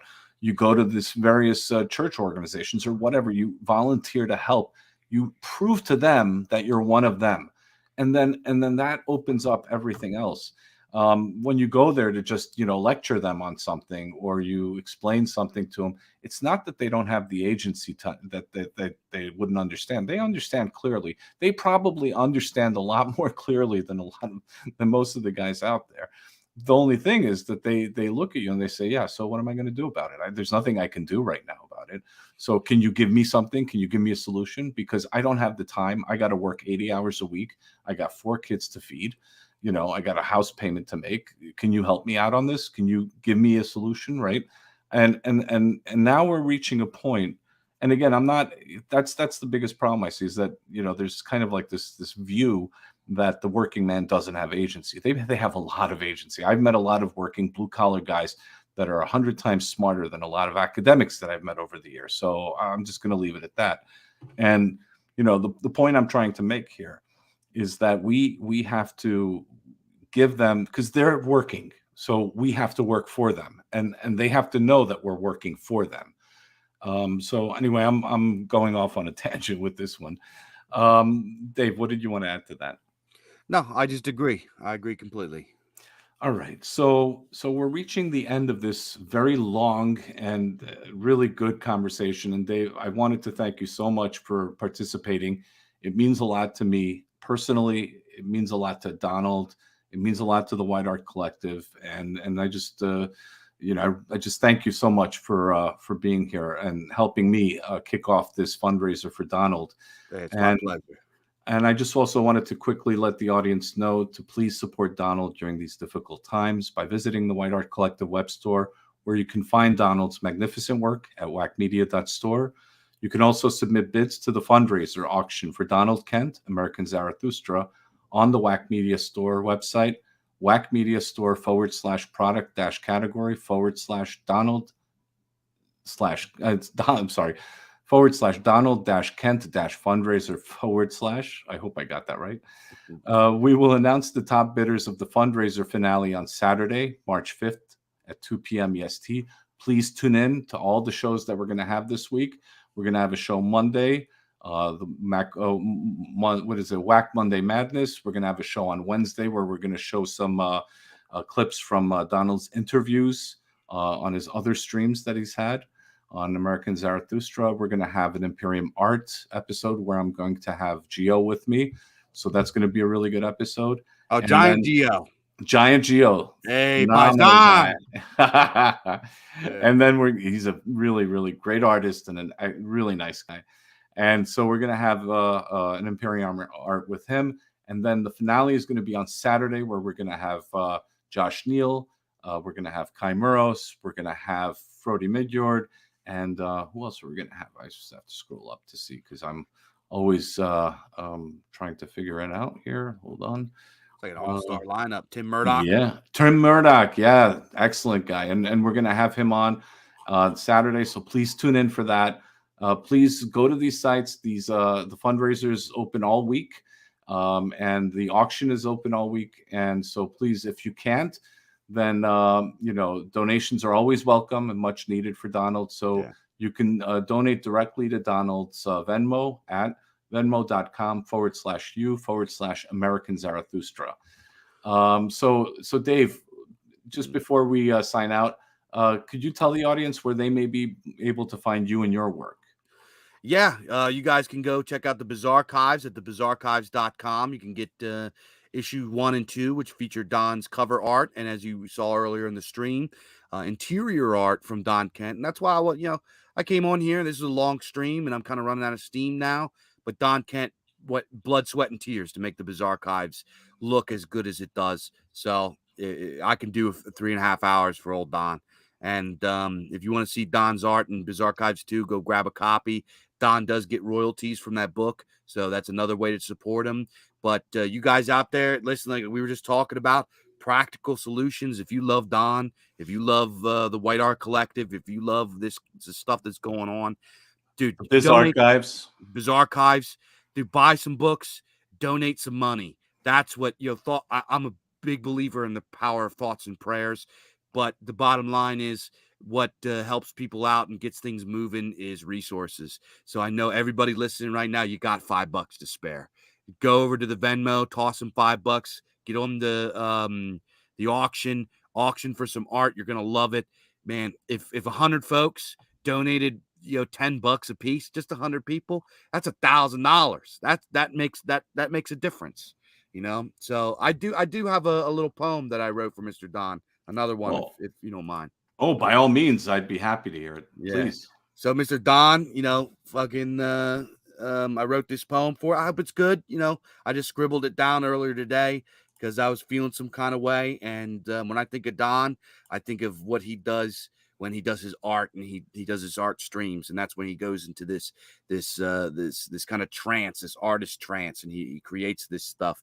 And Mr. Don, we, like we said earlier, we don't got big money backers or anything, but we're going to do our best to help you out.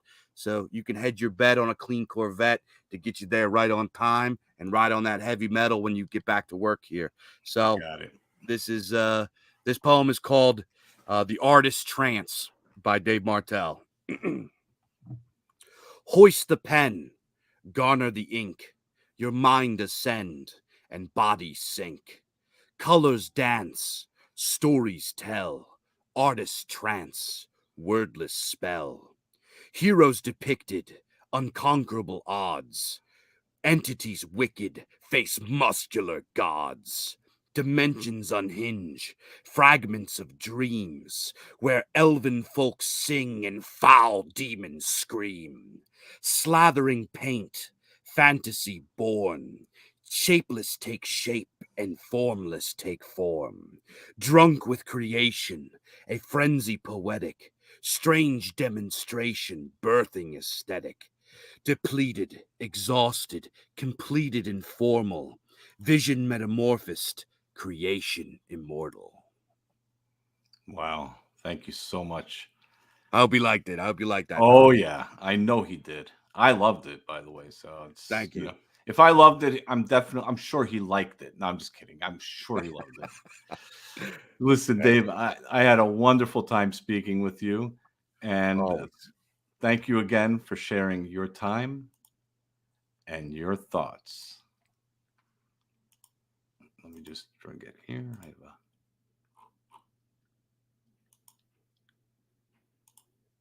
Thank you all for granting me your time and patience. It is through art that we can achieve the highest standards of decorum and elegance. It is through art that we can move our brothers and sisters to finally awaken. It is through art that we can seek the face of God. I hope all of you and your families stay safe during these precarious times. Focus on what matters. Our people have been through worse, and we will always rise again. Our strength lies in our ability to love and respect each other. Our strength is defined by our ability to set aside our differences and fight alongside each other as sons and daughters of Europa. I will end this episode with Requiem in D minor, K 626, Lacrimosa by Wolfgang Amadeus Mozart, arranged for piano by Ferenc Liszt, performed by Markus Stab. The music was provided by the website Muse Open, where they, quote, provide recordings, sheet music, and textbooks to the public for free without copyright restrictions. Put simply, our mission is to set music free. Close quote. Donald, you are never alone, brother. Your brilliant art, music, and poetry sets us all free. Your mother is proud of you, my dear friend. Please support Donald by visiting the White Art Collective web store, where you can find Donald's magnificent art at whackmedia.store. You can also submit bids to the fundraiser auction for Donald Kent, American Zarathustra, on the whackmedia.store website. We will announce the top bidders of the fundraiser finale on Saturday, March 5th at 2 p.m. EST. Donations are also welcome and much needed. You can donate directly to Donald Kent's Venmo at venmo.com/u/American Zarathustra. Thank you for your ongoing support. Have a good evening.